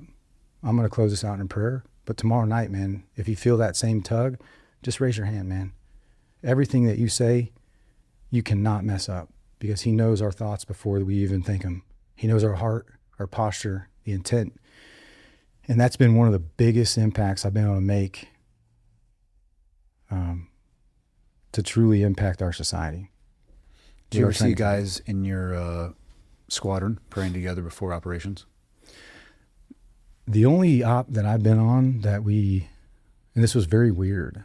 I do see guys, like there's guys on onesie twosies, but twosies, but as a collective, there's only been one operation that it was very somber. I was like, why did we just do that? And then you say goodbye to your teammates, because it was very, what's the word? Like complex, the infill. Mm-hmm. And very, the likelihood of, not likelihood, it was certain that we're going to be engaged just at what point during infill. So it was the first time though, I was like saying goodbye to my teammates, and it was this kind of somber feeling, I don't know if I'm gonna see them again, but let's do this. But I didn't even remember that until you just said it, but you do see the onesies and twosies, and it's like, I used to be like, well, that's cool. They got their own thing that they do, and usually over meals and stuff. And, where you're like, hey, so-and-so, people I really respected and admired, and they're reading something. And I'm like, what you reading? And it's the Bible. And I'm like, that's not for me, but cool. And then there's guys that if there's an ounce of error in their tactical prowess, you're like, see, that's weakness. That what you're feeding yourself is weakness. The Christianity stuff that you're talking about and that you're doing, and how you don't partake in the after hours festivities because of what, you're better than us. And so much of this, and this is the same thing I did to Erica, and she grew up in a very, cultish religion, and as a Jehovah's Witness, and she had her own reservations with organized religion, and we just didn't do it as a part of our relationship. And Did you find your faith together when you did? yeah, like when I pushed away in 2016, I moved out when I got back from that trip. She leaned in to a faith that I hadn't really seen. And maybe she was just doing it in private and I just couldn't see something. But yeah, I actually know that because she would do a Bible study with the kids on Thursday nights, and or like when I wasn't there on deployments, and then I'd come back and they wouldn't do it. And I was like, didn't think anything of it. But as I'm pushing away from her, she pushed into her faith, and then she tried to share that with me, and I just would be like, shh, rip that up. I don't need your God. Like, where's your God?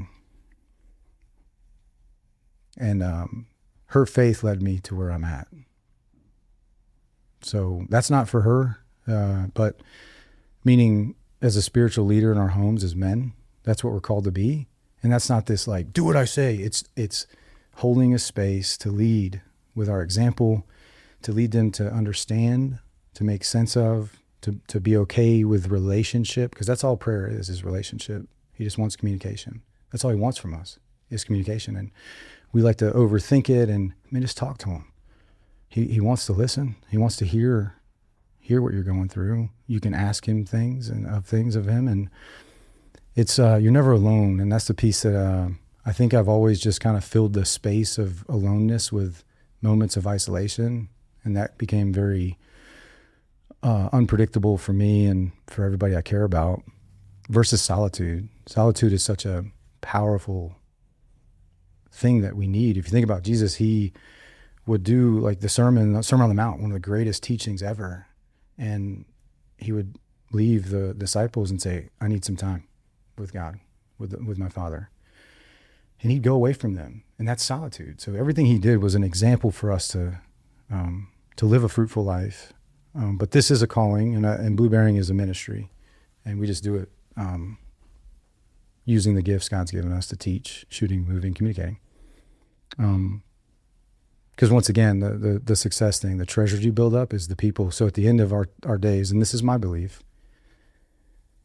when Jesus does come back, one of the last things that happens is all the sin and suffering we're feeling and pain is the tears are going to be wiped from our faces. And what were those tears for? Is the people that we could have witnessed to that are now separate, living eternity separate from God. And that's what matters to me, is because I care about others and their eternities. So, and I'm also very young in this walk and trying to be a good steward of any resources. Because taking this full circle back to finances, it's to give, man, to experience things, memories, and then to do give. something meaningful with. Yeah. How do we prepare people to do the job that you did? To serve this country, or to Specifically your track at that level, at that operational tempo. How do you prepare somebody for that and not have them a version of Humpty Dumpty at the end that is barely put back together again? Well, I think it's wonderful that you said that, because there's been, there's other people so borderline, if being emotionally regulated is huge.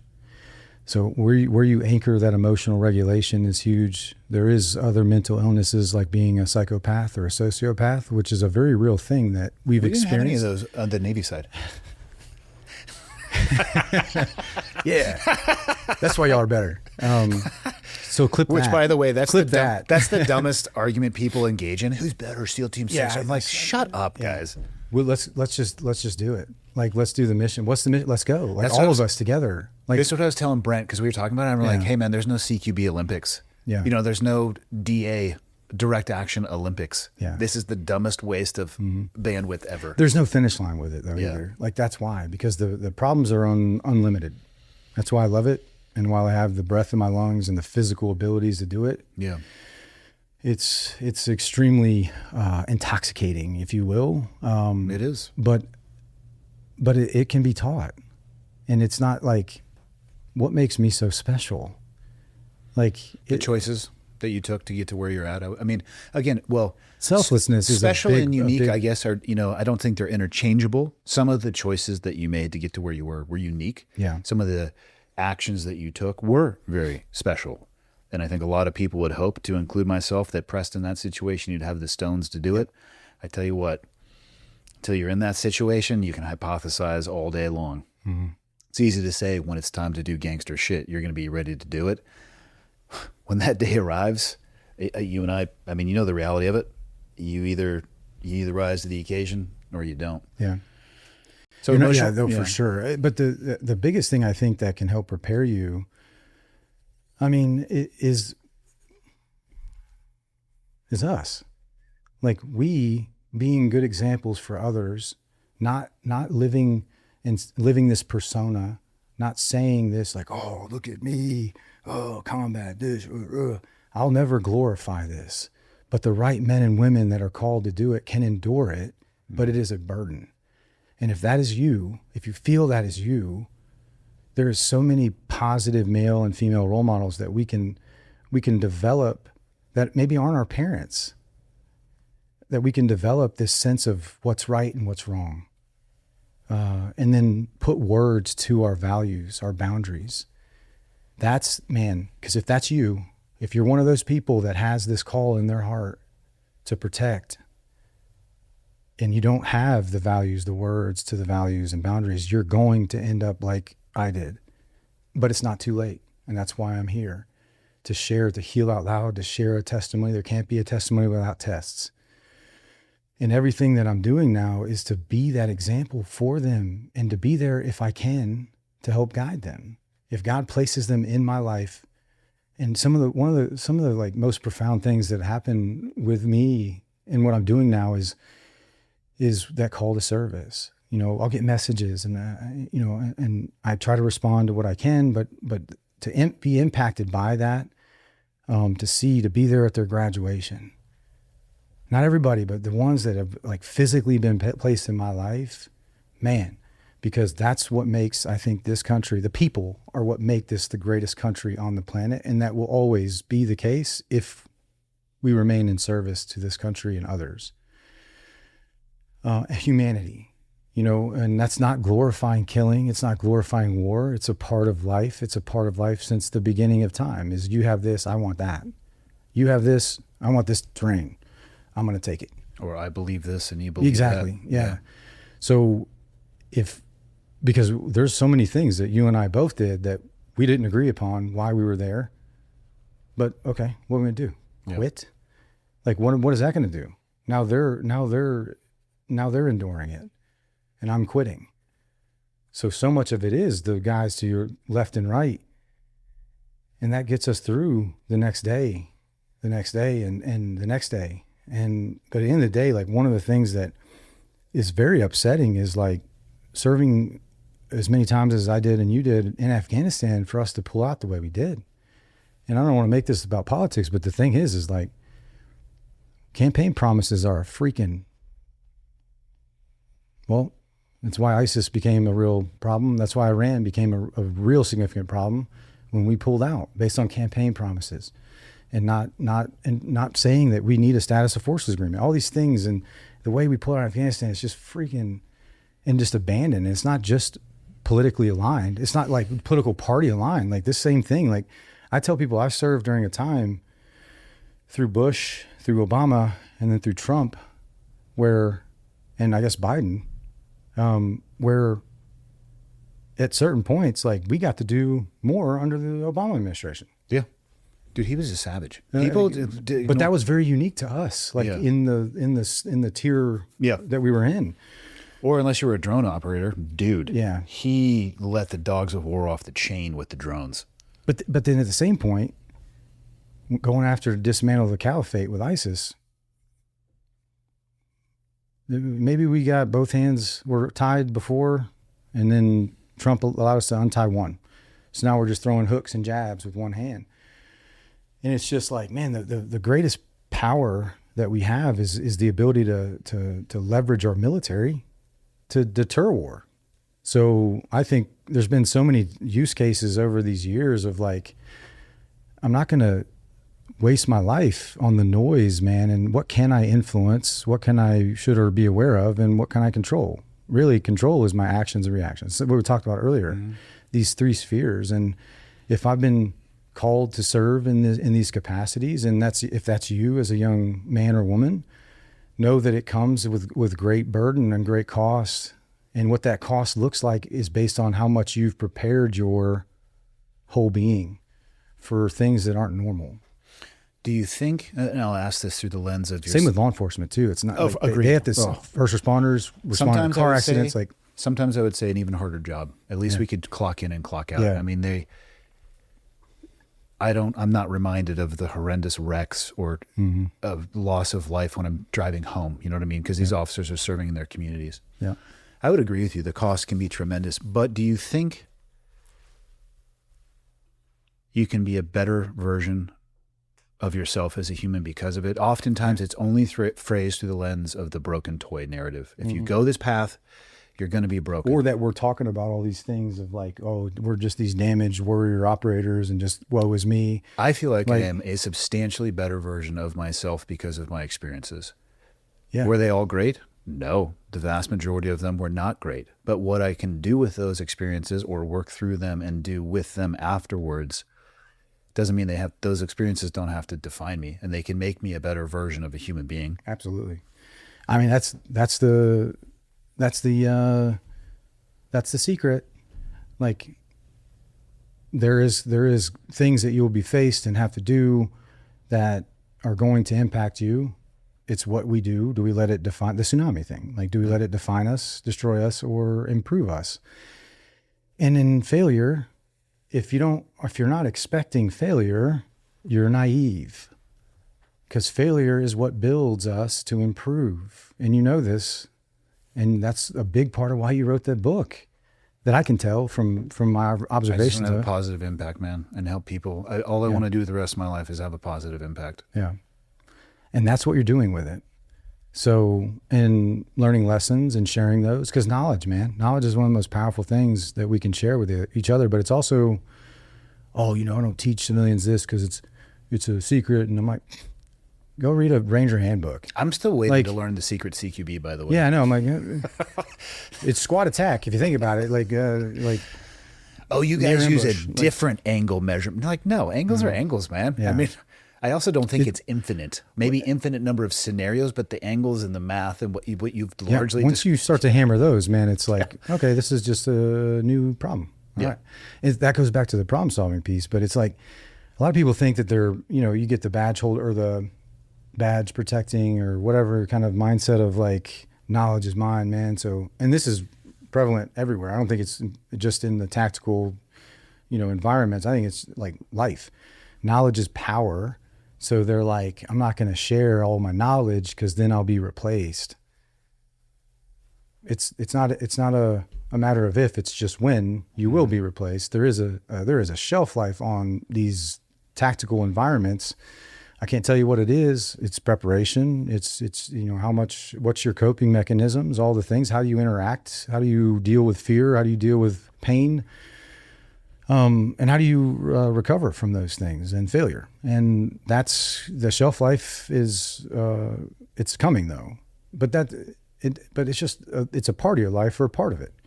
And what you're doing and what I'm doing and so many others is showing others that we can be successful outside of what we've been indoctrinated to believe is the pinnacle of our lives. And it's not. It was a part of it.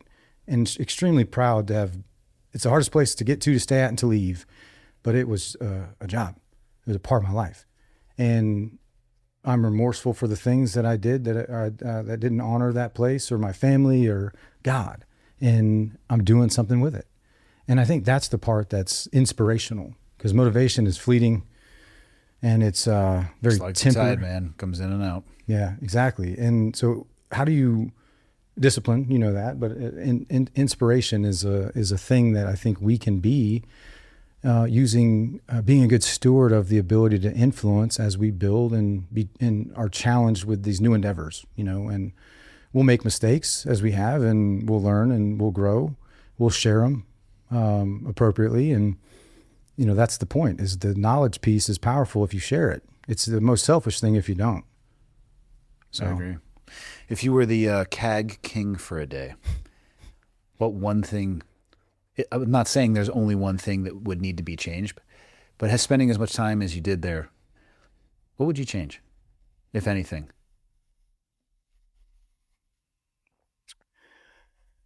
I think the transition piece, which is a part of what I talked about in the beginning, like it's a matter of time.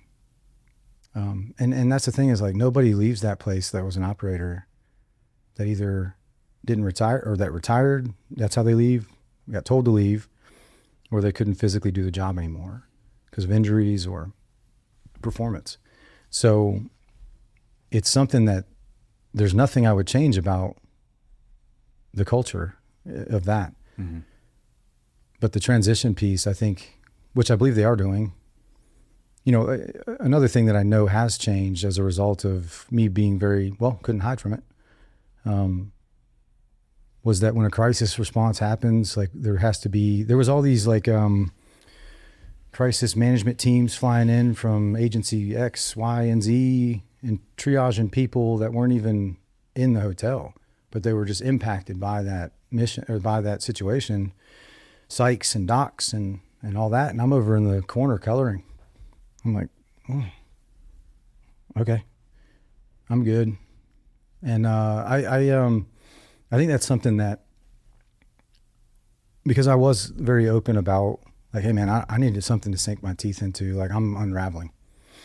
That helped kind of bring in some support there towards the very end as I'm coming home. But a lot of the damage had already been done. And the way I was showing up over there, kind of lawlessness. I never used to drink and drive. I did there. And I took that home. I was just so angry. I couldn't even look at the continent of Africa without getting triggered. I couldn't look at very dark complected black people without getting triggered. And it was, I needed to heal, man. And I needed to be rescued from myself.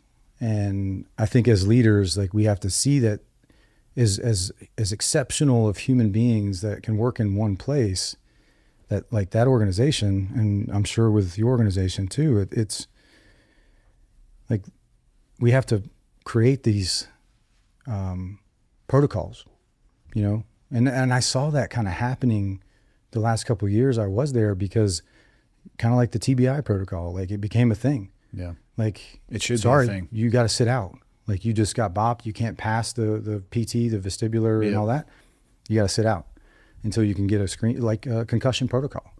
Like that became a real thing, but this is all kind of post 2016. So I think that has changed in the sense of like these crisis response teams that aren't the operators, the support, you know, the chaplains, the medical, the psychological professionals kind of coming in. And I think the best thing that could have happened to me, and like I said, I don't want to play God and try to change anything, was to get out of that country.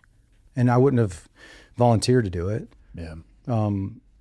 I needed a leader to tell me, like, hey, we need you to go over here. We're going to switch you out with this, and we need you to work on this over here. And I'm like, okay, roger that. So, and this isn't like I'm a victim. It's just we didn't know we didn't know neither, and it wasn't a mission. It wasn't a mission that we planned for. It's a mission that we trained for, in a certain way. And there's aspects that I like the active attack, you know, side of it that we weren't necessarily trained for, but applied the techniques that we do with hostage rescue. And, you know, I think that's one thing, coupled with the transition piece of knowing that there is a point of, it's time to hang it up, and let's help you sink your teeth into the next thing. Yeah. Are you more proud of the man you are now, or the man you were and the things you were able to accomplish in the military? The man I am now. Like by a lot. I hope people hear that, because you served at the absolute highest level for a really long time and accomplished, I would say, just about everything that anybody looking for a high-level career in the military would want to do. And you're more proud of the things you've done and have become afterwards. People have to hear that, because they get lost and everything is in who they were and what they did. Or what they're trying to do. Yeah. And I think that you can do those things. And I like what I'm most, thank you for saying that. I don't want to gloss over that. That means a lot. I am most proud of being the husband to my wife and the father to my children. And if God blesses us with grandchildren, I'm so excited about that, because I didn't have that. And it's not an excuse. I'm doing something about it. Mm. And being a positive male role model as I walk through the streets, as I'm given opportunities to impact our youth, like that's how we change our society. It's not going to be you and I that make the change. It's going to be them and their children. It's definitely not going to be the government. No. I've landed on the top is not going to, it's not going to cascade top down. It has to be bottom up. It's through the things you're talking about though. Yeah. It is generational and it's on a timeline. I don't think the trains are going to come off the track for our country. It might rattle a little bit on the track, but I think it's supposed to actually. Maybe it needs to reinvest in what it is you're talking about. The awakenings, the revivals, like post Charlie Kirk assassination, like that was a revival.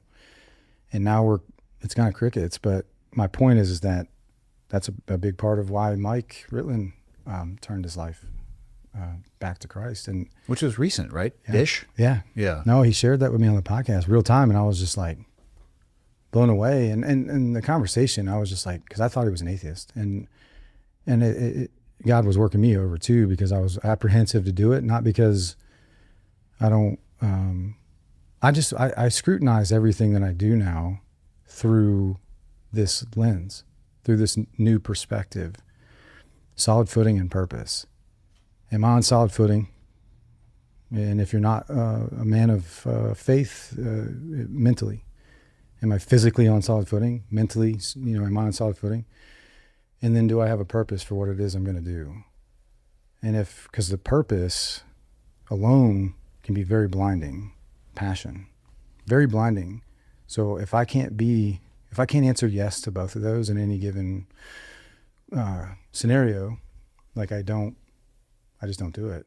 And it's not like, not ever, it's just not yet, not right now.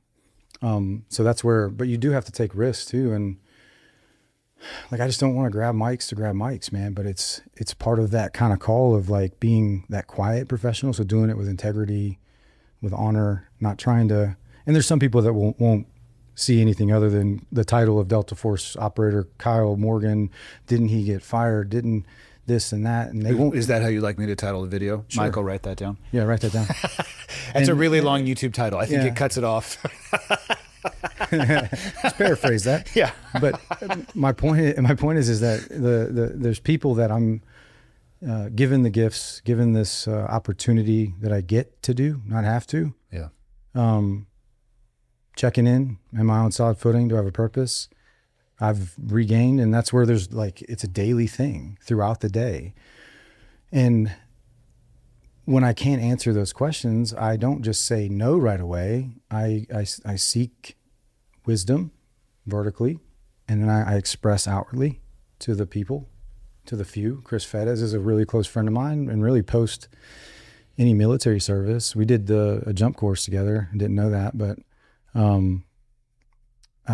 did a horny gorilla together, and 10 years later I got to meet him again for the first time. But he's a really close friend of mine, and I'm really proud of him and what he's doing. And there's several others, but we only need a few that we can seek counsel from and be honest with, because you're only going to get what you give. And if you want them to tell you that that's the right answer, then you're going to get the right answer that you've already made up in your mind. So being vulnerable and capable, though. Because vulnerability as a man is one of the another powerful thing that we can do or display, but it can also be used to hurt you if you don't turn it into an asset, a strength. And that's where capability comes. So with the skills of my hand and the integrity of my heart, regardless of violating my own integrity, what did that do? It didn't mean I didn't have integrity. It mean I damaged it. I inflicted injury morally over and over.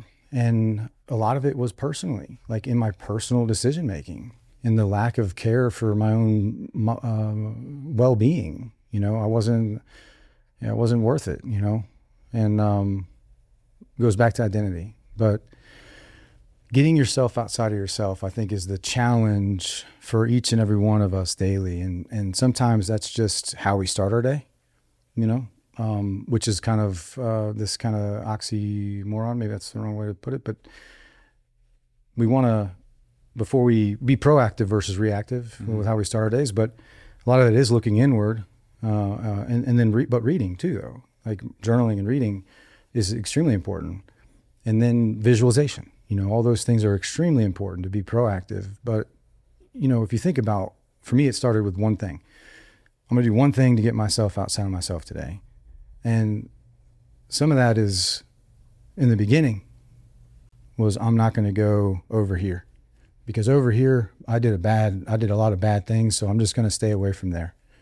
People, places, and things got to change. I have to literally change my actions and then work my way through feelings and thoughts. This loop that gets disrupted. But it could just be, you know, not responding. You see something like, I want to punch this dude in the face, but I don't. Why? Am I weak? Do I not have the ability to do it? It's the space through instinct and action. And that takes very intentional practice. I think the more capable you are, the more space you can provide yourself to. Absolutely. A lot of times people jump into that action because they're scared or they're untested or they feel like they're unproven. Yep. They don't have the reps. Once you understand your capability and you keep pressing it and constantly innovating and evolving and growing with it, I mean, the people I know who are the most capable of violence are the ones who least look for it. That's so like warrior in the garden versus gardener in the war. You know, it's blessed are the peacemakers, man. And it's I'm capable of extreme violence and I choose to live a peaceful life. But in order to be capable to say that, I have to practice these skills. Yeah. You know, so we're going to do jujitsu tomorrow and have you ball me up. I don't know, man. Zero pride. I feel like you're going to be a handful. Yeah, but endurance is lacking right now. So here's the beauty, though. We focus on your daughter. Yeah. Wait till you see my wife's eyes light up. Oh, teaching I'm so excited your about that. It's such a, again, it's a tool. It's a capability. Yeah. She'll do women's self-defense courses. She doesn't call them that. The gym calls them that. She would be the first person to tell you that in a 2-hour seminar, if you apply the term women's self-defense to that, you're not being honest. You're about selling something you don't have in that amount of time. Totally. Yeah. She starts with how you present yourself, how you walk, how you carry yourself. Don't look as if you're an easy victim. Your posture, your gait, and in the way that your hands swing and things like that. It's such an incredible tool. But literally, the people I know who are capable of the most violence are not the ones who are out there looking to engage in it, because I think they have that capability and they understand. Well, they know the consequences too, and the cost of violence. Yeah. I mean, it's. I enjoy peace. Yeah, me too. Very much. I mean, like I said, I'm not going to rob myself of that gift. Yeah. Of peace, because I could do it very easily. In fact, that's the daily struggle is ego. You know, and for us all. Yeah, for every one of us. And, you know, but intentionality is so important. Get yourself outside of yourself daily. The reason that we don't call our training course the active shooter response training certification, it's the protector mindset course. Because I do believe that in a 3-day experience with us, you can take that with you, just like to your point with your wife and how she's kind of like jaded about calling that a women's self-defense course in any 2-hour given time. It's the same way with me with 3 days. It's still like giving you specific tangible things that you can take and work on. We don't let you leave until you come up with, because I ask you'll say like, well, I want to dry fire more. I'm like, well, what does that mean? First of all, like specifically, what do you mean? Like what aspect of dry firing? Because we all need to dry fire ourselves a little bit more every day. Like head to toe, you know, and then if they say like, oh, man, I need to train on CQB more. I'm like, yep. So do I. We all do. You got to be more specific, or else it costs a lot to train with us, but you will get more than your money's worth in that any given amount of time, and that's Price taking and a lot of value time. are two different things. Yeah, And and it's okay to have a high price when you have an exceptional value. Yeah, and building community, because everybody that walks out of there, like, I want you to go home and look at things differently. Okay, what? That's some of the tangible things that you can work on: reading doors, hands, all those things, processing the environments, and getting more creative with how and what you're specifically training on. And a lot of things that get glossed over because people are like, oh, we just master the basics. I'm like, yeah.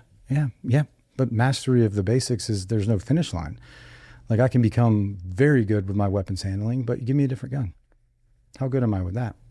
So there's like so many things that we can even add to our weapons manipulations to mastering the basics and problem solving, man. Like, it's how we view the problem we get to versus we have to. And because when bullets are flying, man, you're not going to rise to that occasion. You're going to fall back to what you've done. Level of your training. Yeah. What do you want to leave people with? We've been out for almost 3.5 hours. Have we? Yeah. This has been a good conversation. Yeah. And then I have a gift for you. Oh, so I do want to say, you'll never guess what it is. I close my eyes. The mission that I'm on with Frontline Healing Foundation. So people that don't know, I've mentioned Tom Spooner a couple times in this conversation, but he and Josh and Lisa Lannon started Warriors Heart, which is a residential treatment facility based out of Bandera, Texas. There's one in Virginia. 42-day treatment, unlike anything.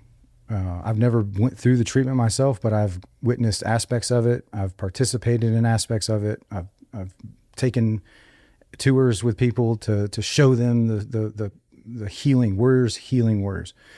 So they started a nonprofit side, Warriors Heart Foundation, and at a certain point they decided to rebrand that to Frontline Healing Foundation, and then also open it up because of optics. Like, it wasn't a function to pad the for-profit side of a residential treatment center for chemical dependencies, post-traumatic stress, TBI. That's where the combatives, or the jiu-jitsu thing, they do the clients, that's what they call them. You go through treatment. If you need detox, you do the detox part, and then you start your treatment. But the first thing that you experience when you get there is a sign in like a living room setting as you're checking in. Strung out, wherever you are, you're checking in, and it says, welcome home. Everybody that interacts with you says, welcome home, shakes your hand. So it's unlike anything I've ever experienced. There's a culture to successfully completing that treatment, which is unlike anything I've ever, versus doing your time. 28 days, man, that's all I got to do. I'm in rehab, or, it's very different, but there's a void financially. And it's either through VA claims that get held up or denied, through military, active or veteran, law enforcement, private healthcare only pays a portion of their treatment costs, or they don't have insurance. First responders. So it's a broad net that I don't know of another nonprofit that casts a net, but the primary focus being chemical dependency and post-traumatic stress, TBI, and so on. So they do MERT there. They'll do art, wood shop stuff. They'll do metal work. Man, and then the work. You got to do the work, and it's beautiful, man. And I've been on a part of the Frontline Healing Foundation board of directors for almost 2 years, and it's volunteer. I don't get paid to do it, and it started with, how do I give back to that organization? And I did a fundraiser for my birthday and was able to donate what was the average cost, which was of what they would pay out in a hardship, which is like $10,300. And I was able to do it because of our following and God's working the influence, my ability to influence, and then a private donor paid the rest of it that we didn't do on social media. But I'm invested is what I mean. And then our donations. But I got an opportunity to be on the board, and I've been serving on the board. And one of the hardest things I got to do is read these hardships. So you submit, you need help. Hardest thing to do, say, I need help. You reach some sort of roadblock financially. You can submit a general hardship application through frontlinehealingfoundation.org, and you fill out as much as you want to fill out, but it matters because we have to read on the board. We read all the narratives. I look at their DD-214s. I look at any of their law enforcement post stuff or any of their credentials to make sure that they are who they say they are, and their bank statements to make sure that they actually are in a financial hardship. We have to scrutinize every dollar that we receive and push out. But one of the hardest things to do, just to kind of summarize this, is to say no due to lack of funds. So I could read these hardships and I'm like, man, I wish we could help this guy. And we'll try to find a way, even though we don't have lack of funds, or we have a lack of funds. But last year, the numbers don't lie. We were able to pay $700,000, to give $700,000 away to the service members, to the law enforcement, to the first responders, to get this life-saving treatment. Some of us need rescuing from ourselves. And I don't want there to be a financial barrier if we can do anything about it. And we can, we're doing it on a small scale. But we received $2.5 million in hardships last year and paid $700,000. So there's a need. And I thought in the beginning of working on the board that it was like the awareness that it was something that the service members, the warriors, could apply for. It's not. We got to keep promoting that, but we need to find the people that can financially donate. And it's not these tactical sponsors, man. They're getting hit up left and right, and a lot of what they donate comes out of their marketing. Yeah. So it's one of those investments that it's on people's for their lives, man.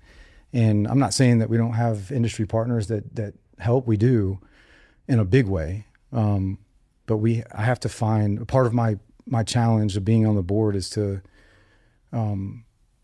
create more opportunities, more awareness of this organization.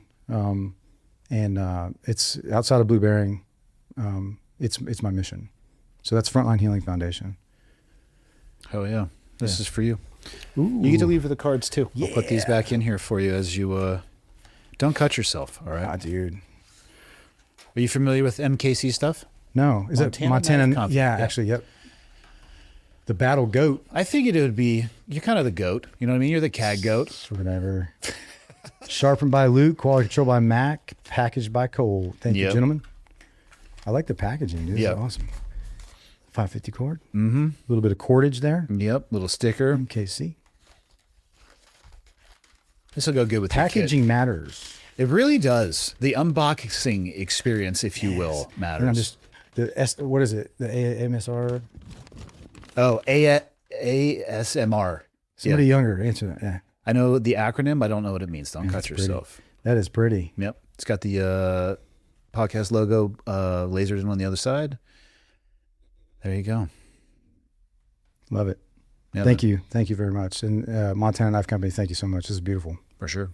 It's a good blade. Well, thank you for making the trip out, man. And honestly, thank you for bearing the burden of the service that you did, for doing the things that you did. It's hard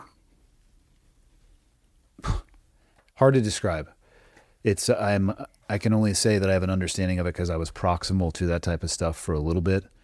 But dude, you took the limited amount of shit that I did and put it into a different sporting event. You know, one thing you're really good at, which is I think a superpower, man, is I understand everything you're saying, but I'm proud of your service, man. I'm not saying I'm not proud of my service, but there's a bit of self-deprecation. There's also a bit of honesty in there as well. Yes, of course. I mean, I try to be honest about what I did and I didn't do. I spent the minimum amount of time at development group, not because I didn't want to stay there longer. I got hurt, and the leadership, specifically the E9 at the time, was being a dick about it.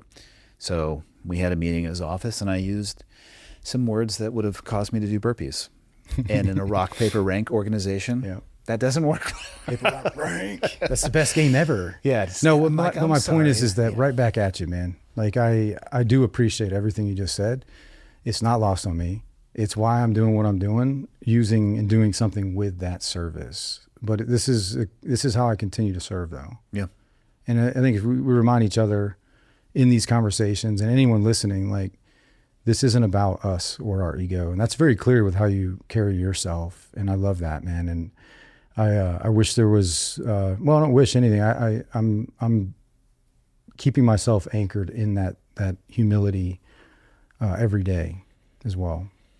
Yeah, it's important, man.